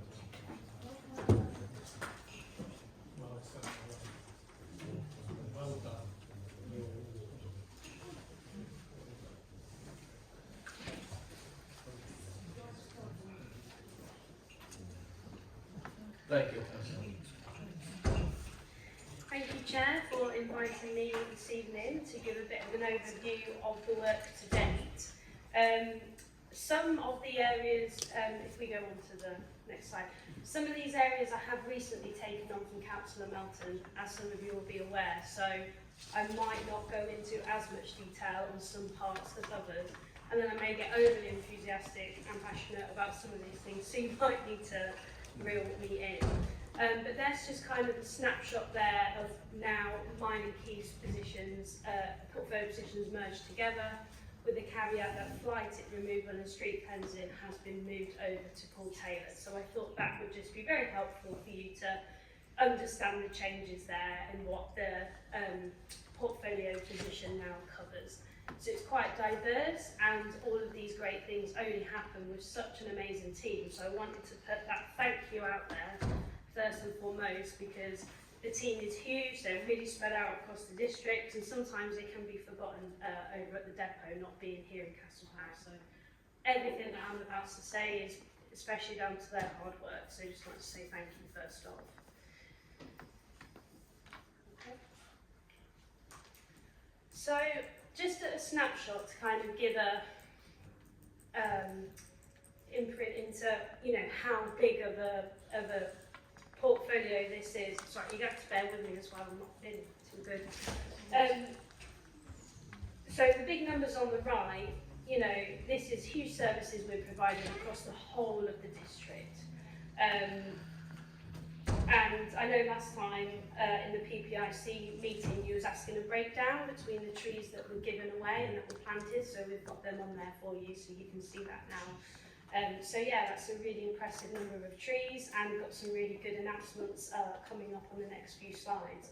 And one thing that I'm really excited about is the amount of children that we're engaging, so the next generation as well, and getting them infused about these really important issues and taking pride in our local green spaces and connecting with nature, because not only does it help them, you know, look after it and not want to destroy it, it also improves their mental health and well-being.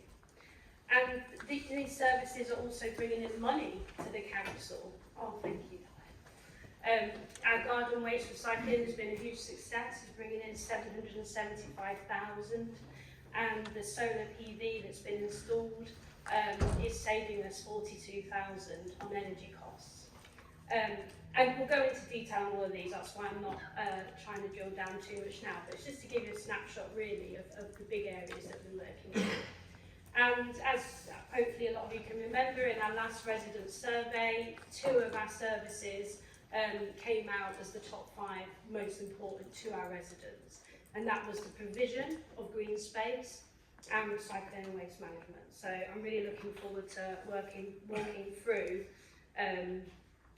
what we're doing to protect those services. And sorry, actually, if we just go back one, on that slide with the engaging children, I have a bit of a breakdown here actually of what I've made notes in front of me. So this is a real diverse range of events that we've been putting on for children across the district, from junior ranger sessions, this is like forest school sessions, across our green parks. We've been doing lots of recycling education to different primary schools. We engaged a lot of primary schools with the big RSPB Bird Box giveaway last year. And we've done lots of amazing events through Motion Creation, which I'll talk about at a later slide. And we've also been running some fantastic events and fun activities at shows like the Nottingham County Show, Thorsby, and it's been really great actually visiting them and just seeing how innovative our stalls have been and just how passionate our team has been. I mean, literally seeing Simon at one of our rangers getting kids excited about snail racing was just one of the best things I've seen being a councillor. So, you know, hats off again, because our stalls at these shows are really engaging and creative and educational.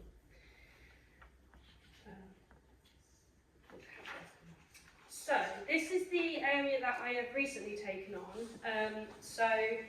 And, you know, we've just heard this evening, you've had a full report on the glass collection, so I won't go into too much detail, but in a nutshell, we have delivered this ahead of budget, and we've got 40,000 new commercial glass opportunity.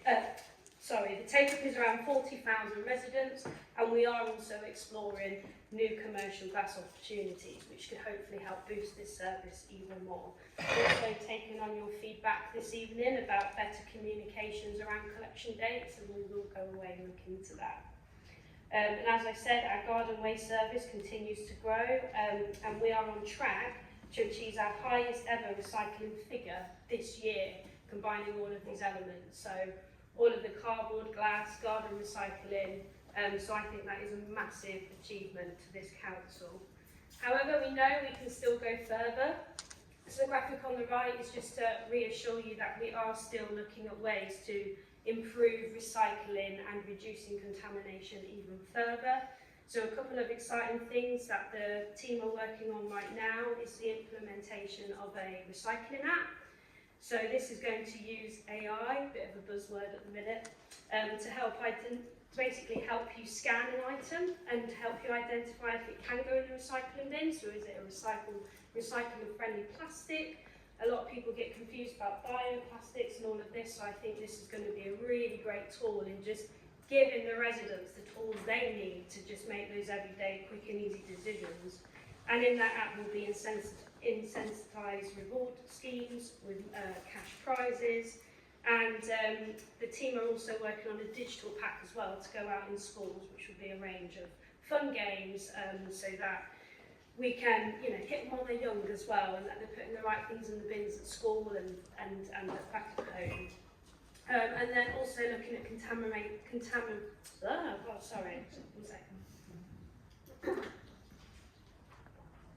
looking at our contamination rates.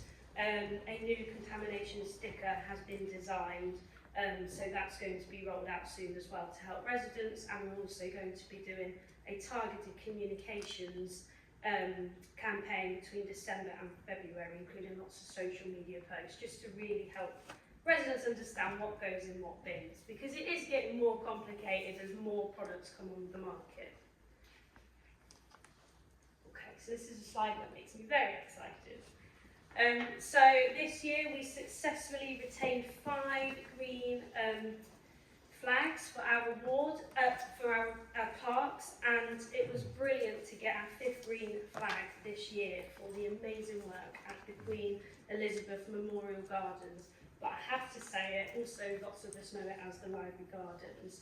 And I'm also very confident that all the hard work that's going on in Sherwood Avenue Park, that hopefully next year's judging we will get that green flag back as well. So a growing portfolio of these green flags. And actually I was on a really interesting webinar about this, and having the presence of the green flag significantly makes a lot of park users just feel safer using the sites.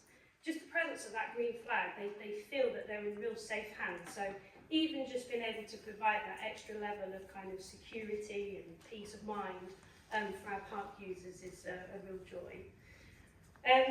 So across the district, trees. So we have now planted, so I've just realised that the first stat on how many, oh no, it's fine, sorry, I'm not finished. Sorry, so we've planted 1,000 trees this year, and these include across Westbrook Drive and Rainworth, and that was a really exciting project because that was connecting lots of housing estates, so it was improving the tree canopy in residential areas and creating green corridors for wildlife to connect and move, which is brilliant.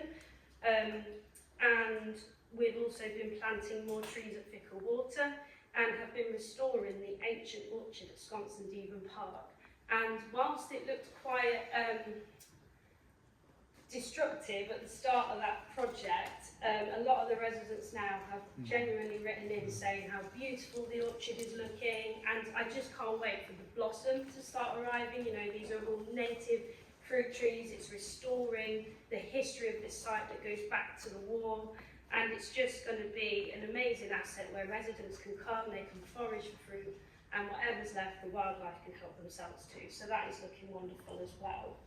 And I know as well on the last PPIC you asked about tree maintenance and budgets and things for that. So just to reassure you, we commit 45,000 a year to maintaining our trees. We have up to, well, between 4,000 and 5,000 mature trees that we have to look after across the whole district, and that is a huge undertaking. We have a whole range of activities of these trees, which is doing the surveys to constantly check their health, tagging the trees, putting TPOs on trees. This council is very proactive at recognising trees that could be a threat of development and proactively getting TPOs put on them, so hats off to our tree officer for his hard work there. And you know, the rolling works that come out from the survey results, plus all of our new planting schemes as well. They are a huge undertaking.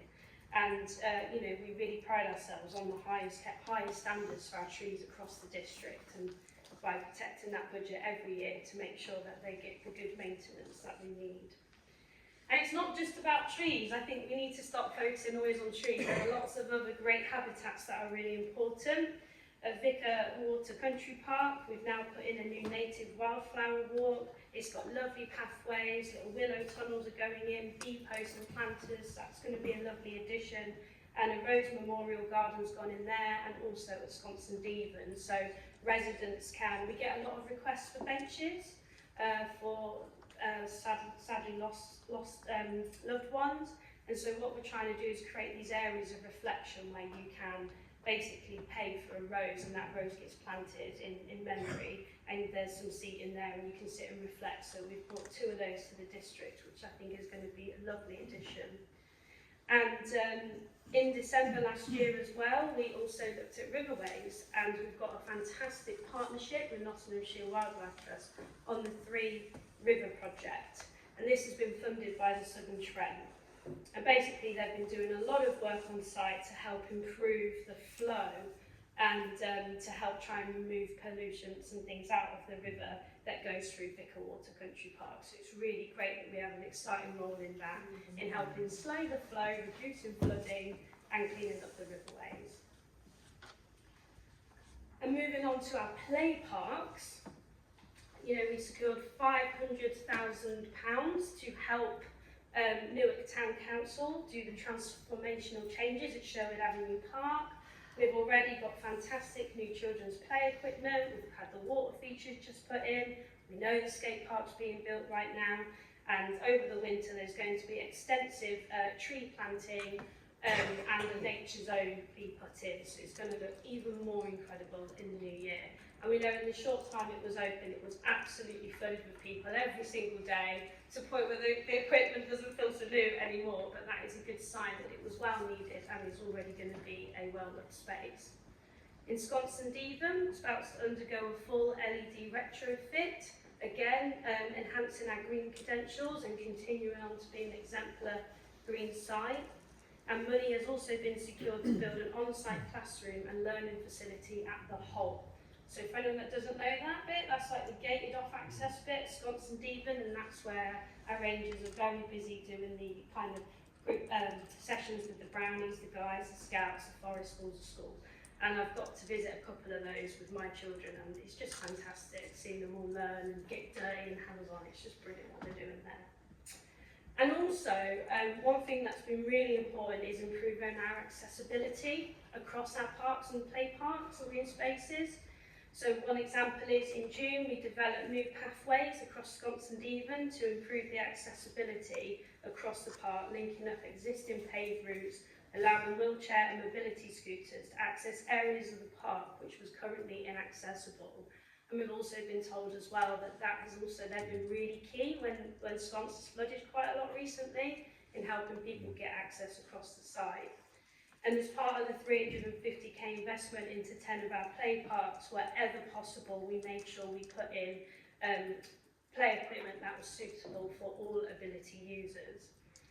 And I am going to bring up Newark Castle because I've seen quite a lot of posts flying around again on Facebook. And again, just to reiterate, you know, the removal of 16 trees is not an easy one to swallow. But this has been done with absolute full due diligence.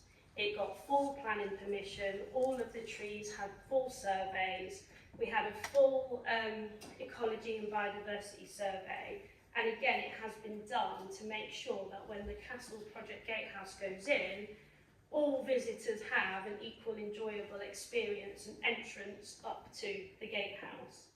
And just to reassure you what we're putting in to kind of mitigate the tree loss, 16 good-sized trees are going to be planted at the riverside, so right opposite. So you're working with the landowners there. We have secured literally off-site mitigation as close to the original source as possible.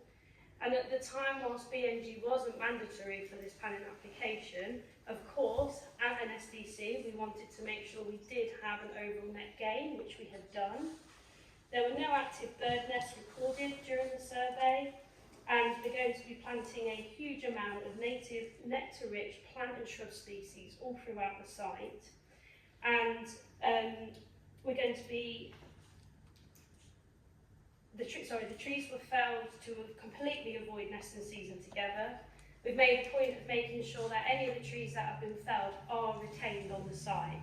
So a lot of those are going to be recycled and turned into pieces of play equipment for families, and then the rest are going to be created as habitat piles on the site. So actually, while the trees have come down, they're all staying on the site, and we're just kind of speeding up their decaying process, and we are really losing rotting wood across the UK, and they are very important for many species of insects and birds that feed on them. So we're making sure that they're staying on site and becoming new habitats. Back roofs are being built into the new buildings design. It's going to be all back-friendly lighting, and the new meadow, which is going to be created at the back of the castle, which overlooks the river, will provide autumn and early winter season heads for birds that we've never been able to provide at the castle before. And there's going to be new bird boxes, log piles, bug hotels, hedgehog refuge. We really are going all out to make sure that we're going above and beyond to not only mitigate those 16 trees, but to really enhance the site for biodiversity. So I hope that reassures some people's concerns.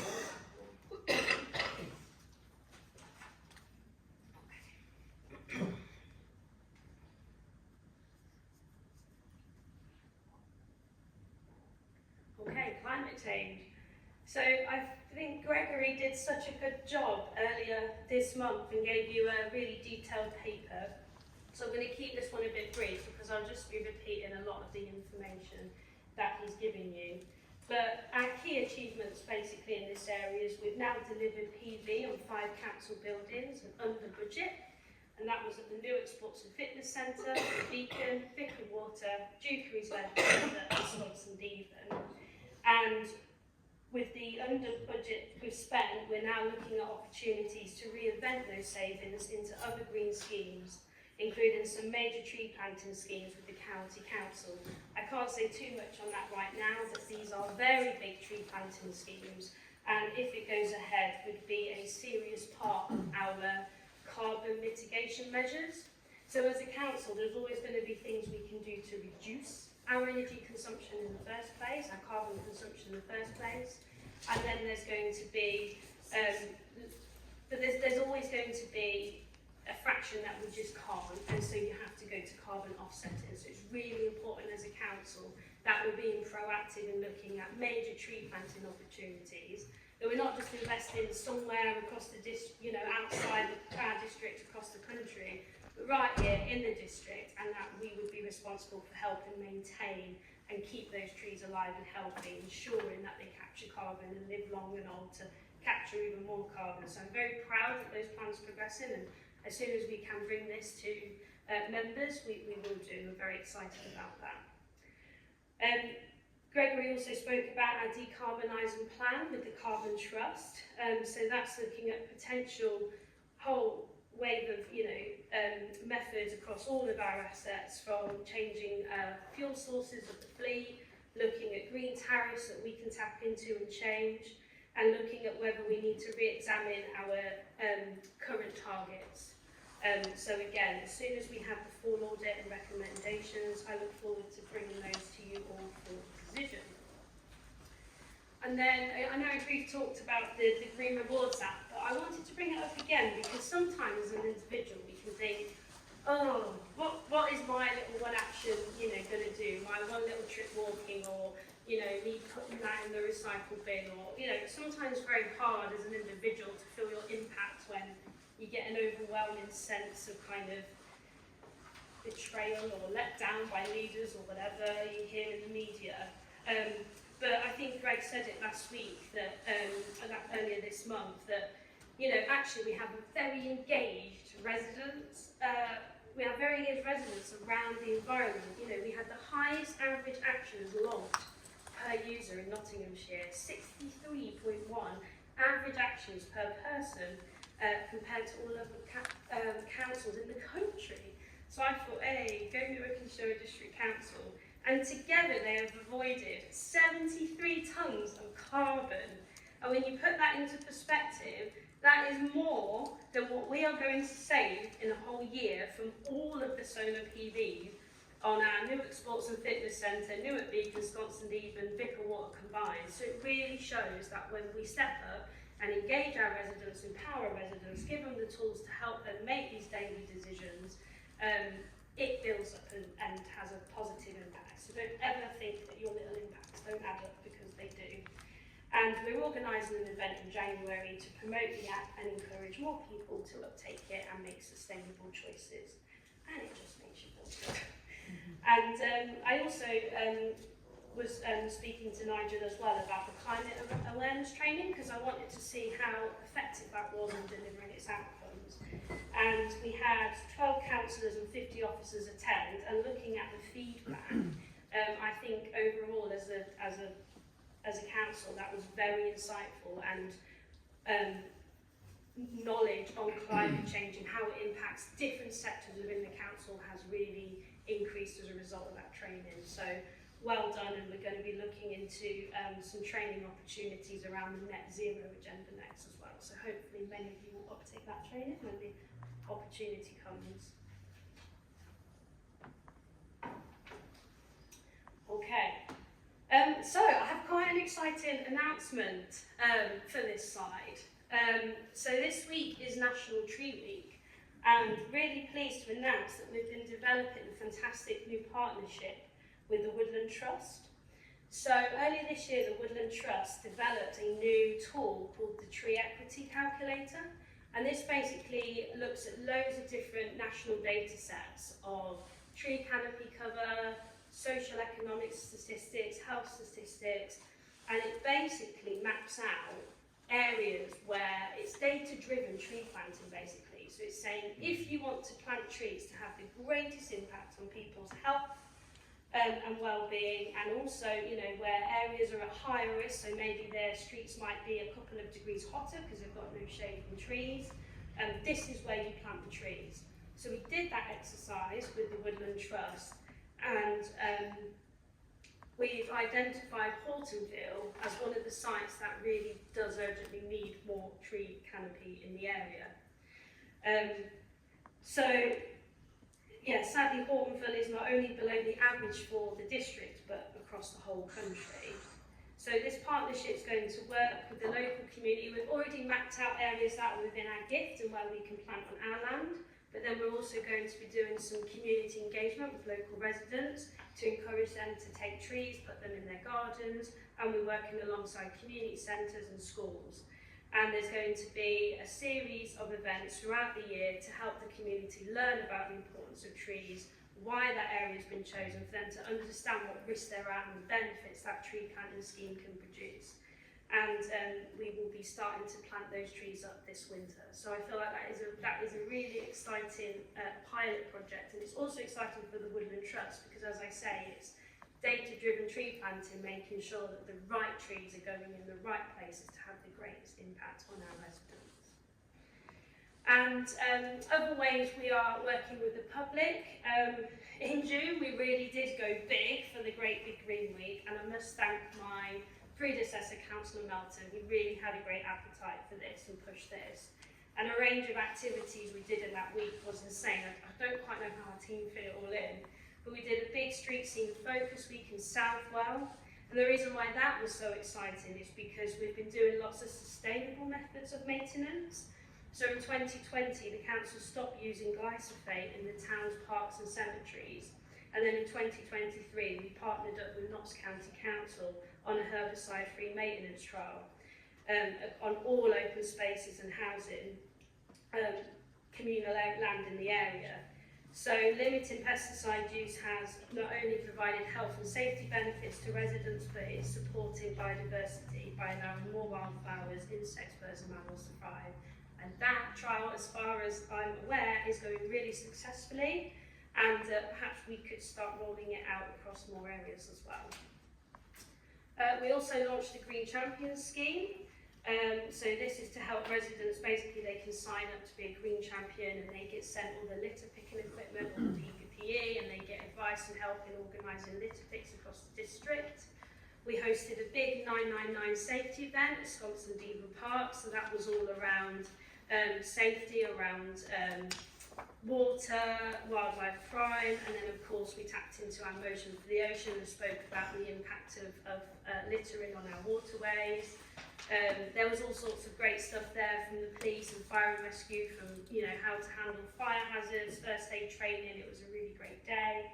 And we did the Thoresby public event. So the Sherwood Forest Trust run an annual woodland festival, and we was invited to be part of that. And we had a great stall there, and before the heavens opened up and tipped it down and flashed with thunder and lightning, they got to do lots of interactive games, like learning about recycling, about collecting plastics from the beach. We had these beautiful surfboards that loads of different schools had designed as part of Motion for the Ocean, and the team just put on such a colourful, really well engaged stall. I was so impressed. It did not feel like a local authority. It felt just something that kids wanted to actually come and hang out and spend time with us. And we had a similar setup at the county show as well.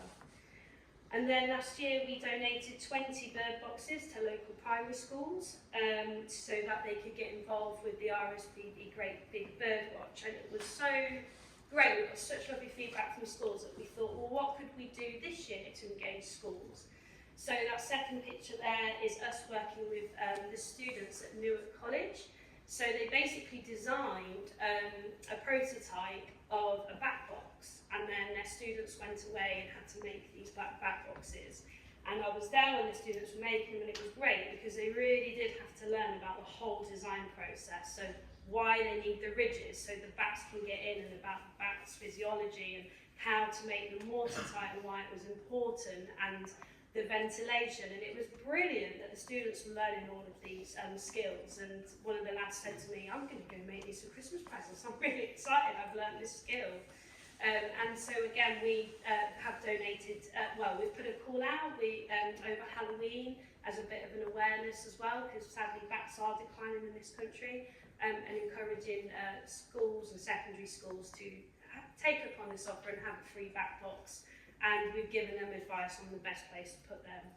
And that worked so well, and the head teacher, Penny, was so happy with the project that we're going to be doing the same thing again next year, but potentially maybe bee hotels or hedgehog houses. So, and that project was so successful because actually it was cheaper. It saved the council money because Newark College was so kind. All they did was charge for the materials. The students got a hands-on project, and she said it's always better when the students have a project that goes out into the real world because it absolutely has to be perfect. And so it's a really lovely model that we're really proud of, and we're going to be looking at a new idea for next year working with them, so that's great. I know Greg also spoke to you about the Sherwood Forest Trust and how we've been supporting the tree nursery there. Already they've recruited 680 volunteers, and they've been busy planting, collecting lots of seeds across the district. They've collected a whopping 40,000 seeds, planted 2,000 trees, and have 4,600 maturing on the site. If you haven't been, I do recommend you going. It's just such a lovely, peaceful place, and it's just really great to think that there's lots of these baby major oaks ready to dominate the world.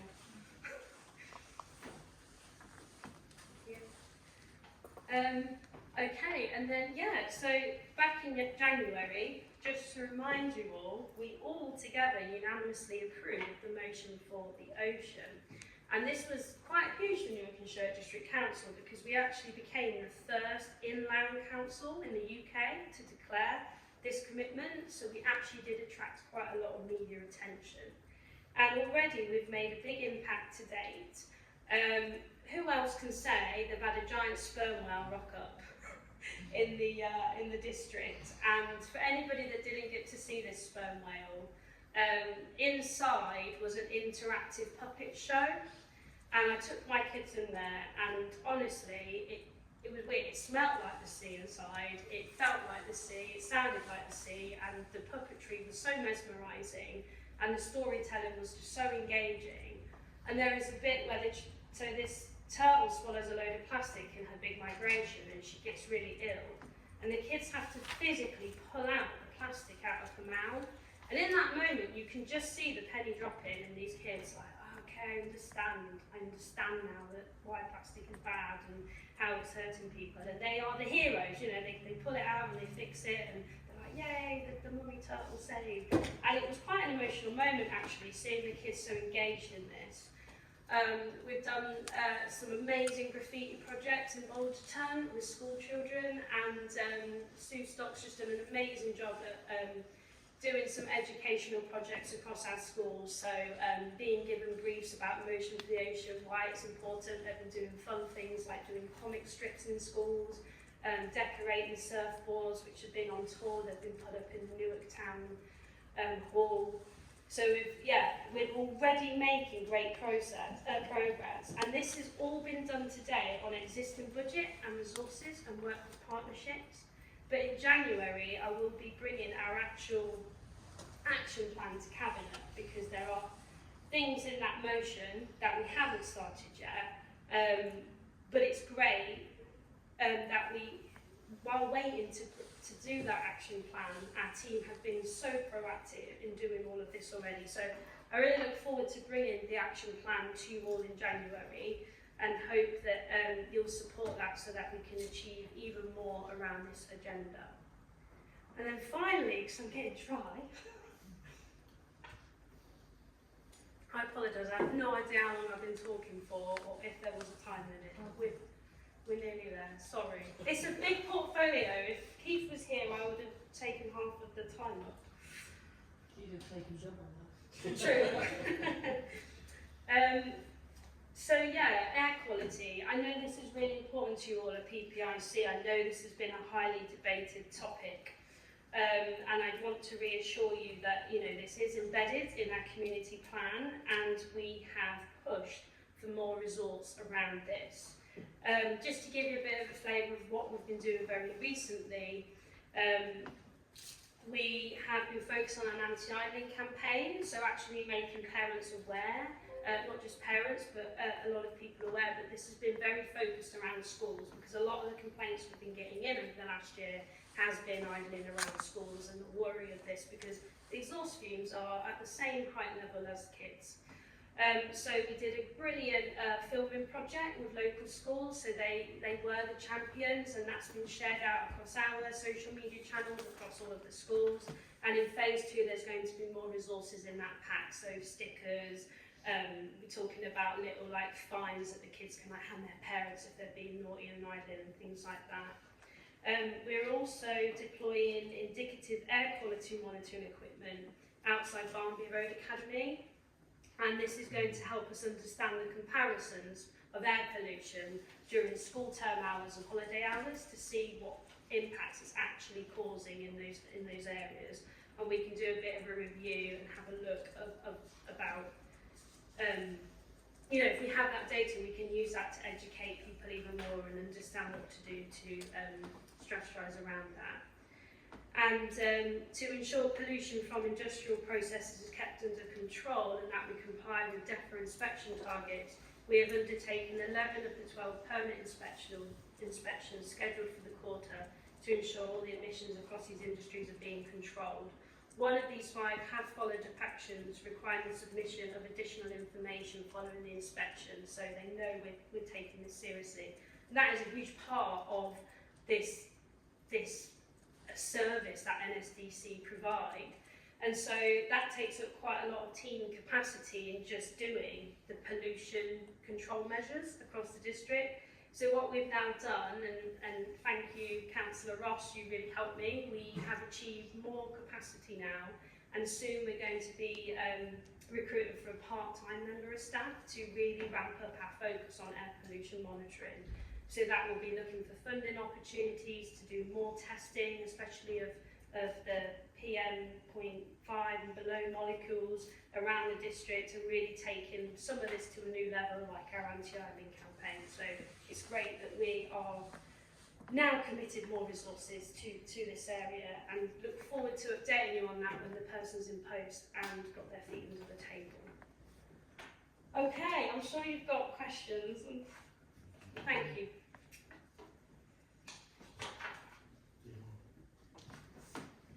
Councillor Owen, thank you for the passionate delivery of your portfolio. Members' questions?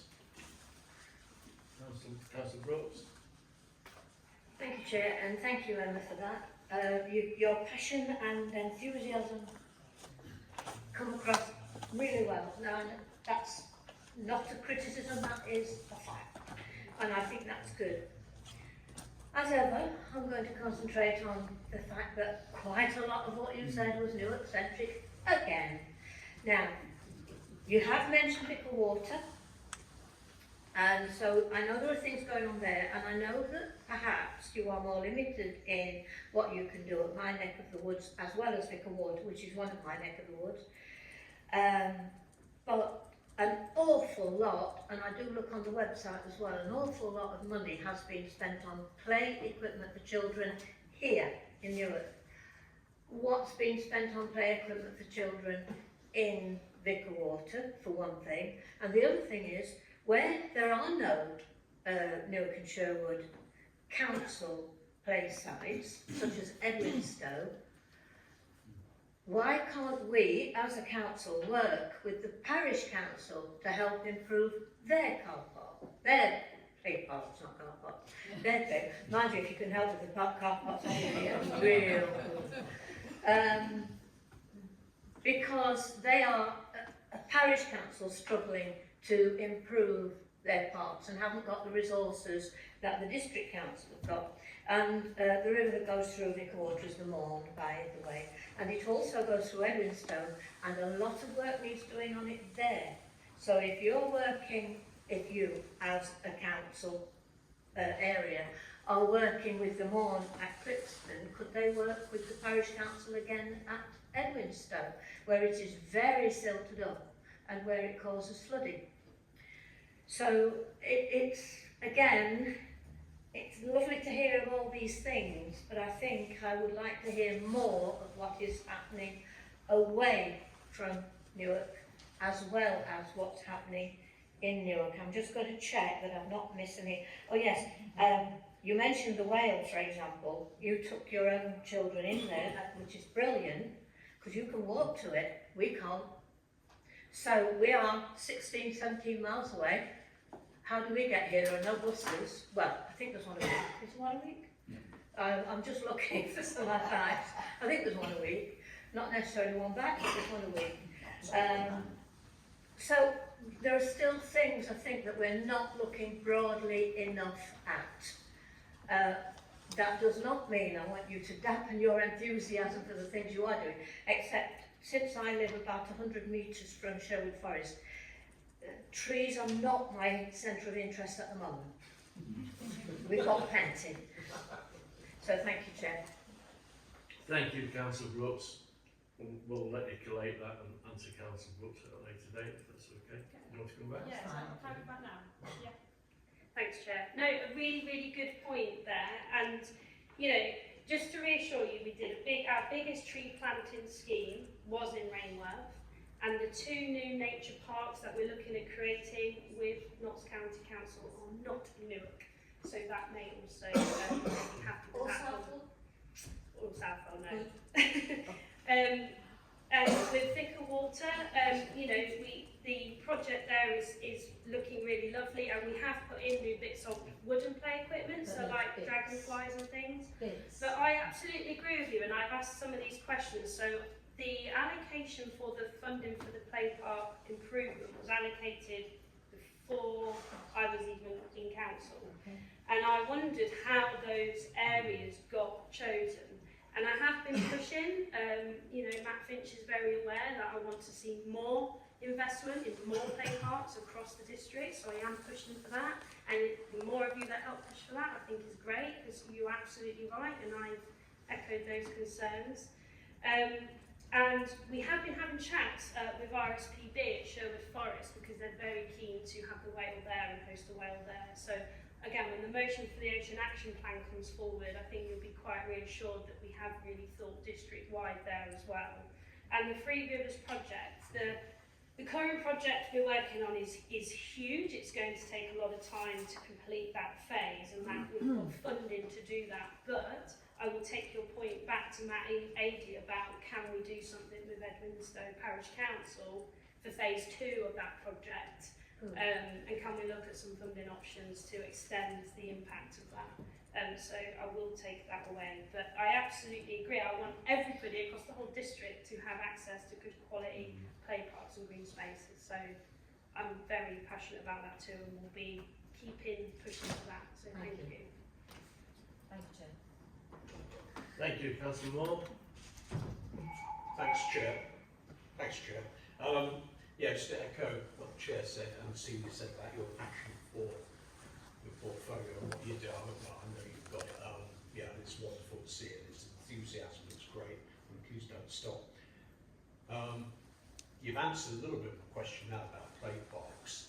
There's one thing that, a sentence you used when you were talking about the kids stuff, was the kids getting dirty and playing, which, you know, in the age of PlayStations and video games and everything else, getting kids' hands into the dirt and getting mud on their face and falling out of trees, scratching their knees, it's important. And I was going to ask, when it came to, you answered it partially through CEDA, funding for play parks. So let's look at the success of Sherwood Avenue Park. Now that's coming along, and in the summertime when it was opened, It was just great, because all you heard was kids' laughter. That's all you heard coming from there. Budget-wise for the other areas outside of Newark, is there a lot of money for play parks, for areas where, for kids to get some physical exercise? Don't quite know what I'm saying, but all I want to see is what Cedar wants, which is a Sherwood Avenue Park maybe in every village or whatever. Is that in your remit or gift? To answer that is in all of our gifts, it's, you know, we set the budget as the council, we, you know, oversee the community plan. It's something I've definitely been pushing for with Matt Finch and the team. So it's been all of our gifts to try and make sure we put budget to the side to invest in more of our play parks.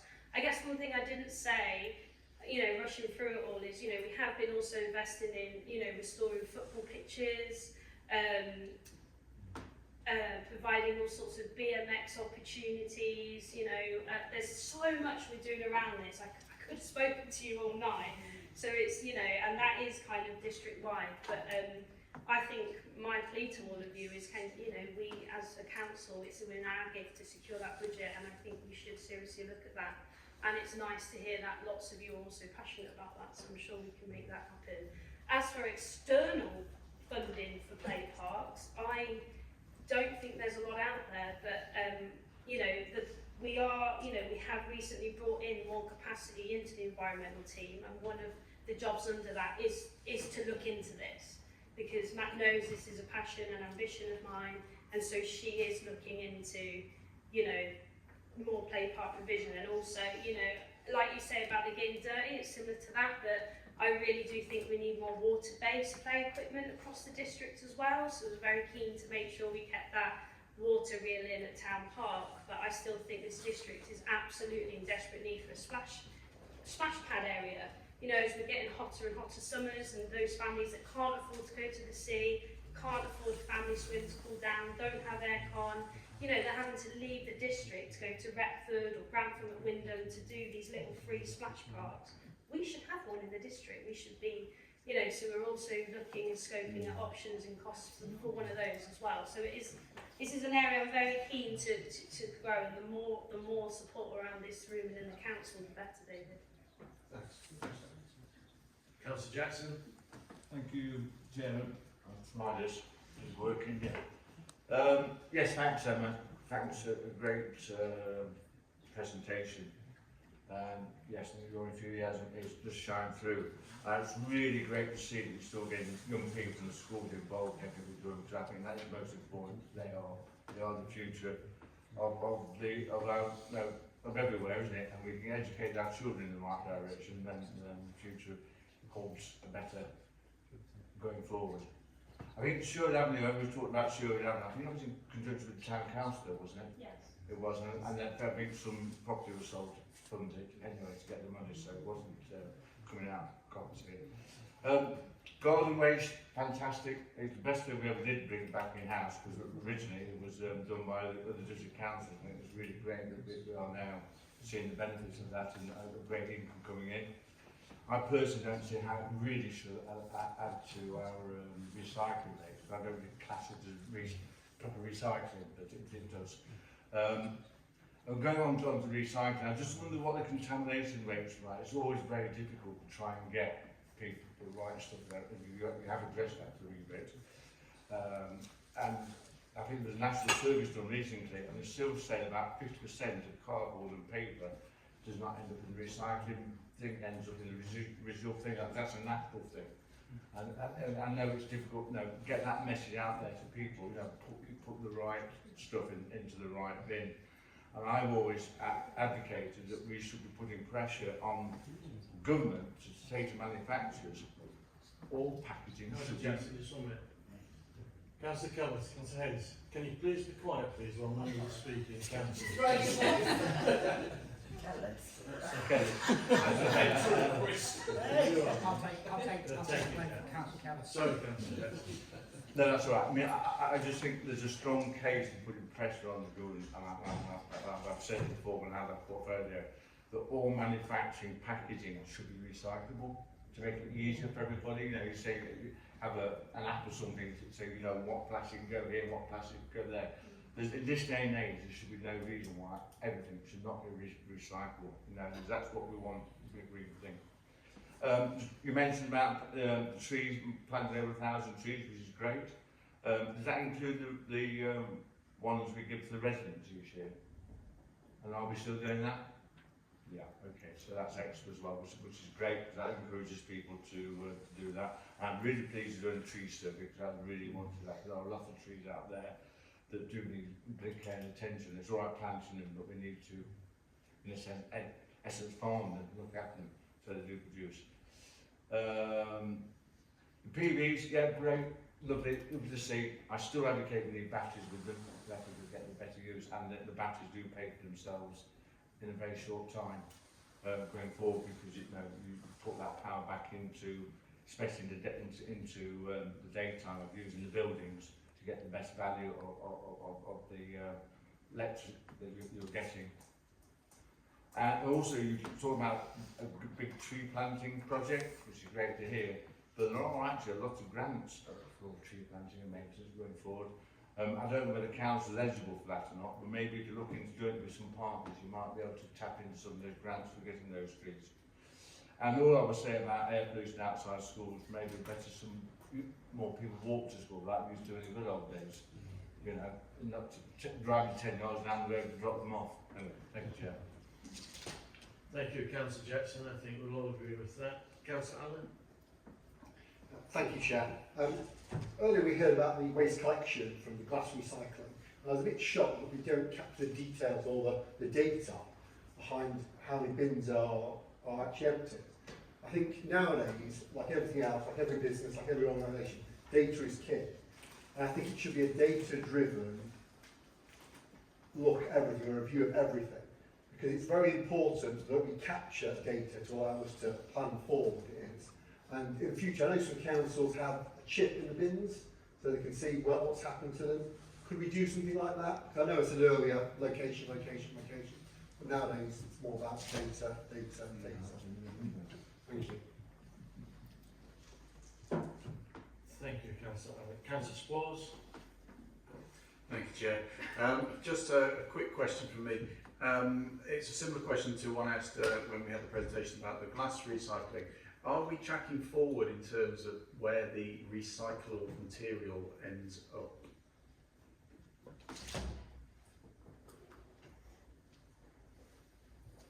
Don't take that away. Not even questions, I want to come back to everyone, if that's all, at the end. I'm happy to take it offline. Okay. Councillor Rainbow? Sorry. Yeah, Councillor Rainbow? Yes, thank you, Chairman. I've got a few, but I'll stick to two in view of the time, if I may. I'm a bit concerned that the tree maintenance budget might not be enough, the amount of trees we've got with just 45,000 in it. That's just a concern I have, knowing from our town council the cost of looking after large amounts of trees. But you need to answer that. The other thing is the air quality. I always thought that came under health and wellbeing. Is that yours? So it's a multi-portfolio role, really. It's health and well-being. It's my portfolio. It's public protection in a way. It's we're all working together to achieve these, and I think that is one of the things that comes out of quite a lot of our community plan meetings, is that how interwoven it all is, and it can be quite hard sometimes trying to pull one thing out, like climate change. It's we're decarbonising housing stock, so that's like Lee's portfolio, and then it's fleet and waste, which is me. So a lot of this is very cross-cutting. So it's a very good point, and so it's very key that we all work well together to achieve these goals. But yeah, absolutely, me and Susie are working very closely around this. Thank you. Councillor Ross? Thank you, Councillor Oldham. Again, brilliant. Great to hear so much enthusiasm. A question on the tree equity question, because there is a perception that certain areas benefit more than others from some of the activity. And I'm really pleased that Hortonville is getting a load of trees. That is wonderful. But that is based on a tree equity score. Would it be possible to make that more sort of transparent, that so we can have an idea where the tree equity is low throughout the whole district?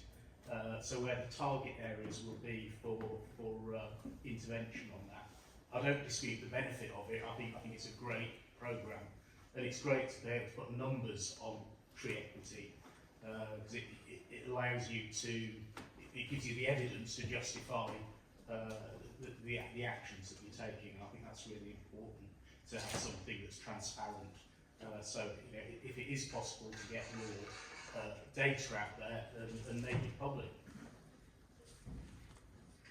Yeah, good question. And the tree equity calculator is an online tool. Anybody can go in and have a play with it. You put your postcode in, and it's a free tool to anybody. So I can circulate the link to all of you after this.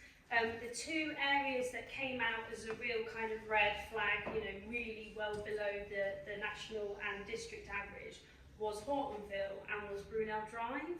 In Newark, so I know it sounds Newark centric, but this is data driven, and it came out, and we decided to go for Hortonville because Brunel Drive is much harder, because it's lots of different landowners and it's very industrial and not really any space to plant trees. Whereas Hortonville, we have got land within our gift, we've got houses there within our gift, there's a lot of residents, there's schools, there's community centres, so we're going to trial it there and then see the impacts of that. But yeah, it's a free tool that you can all access, and I'm more than happy to, they've had quite an extensive amount of media coverage over this as well, so maybe I can send some news links and the links, so of course. Thank you. Councillor Thompson? Hi, thank you for your presentation, absolutely wonderful. I do think a calendar is a good idea for reminding of bin collections and, that bank holidays and things. I have to say, yes, about the plastics, we should have all safe plastics, because your food soaks up plastic, your drink soaks up, so it's poisoning actually. So we should, I know you can't do much about that because it's down to the big people that produce all this, but yeah, and trees, I absolutely love trees, but no more in regular things. Thank you. Thank you, Councillor Thompson. Councillor Kellis? I'd usually say thank you, Chairman, but given that you think I look like one of those,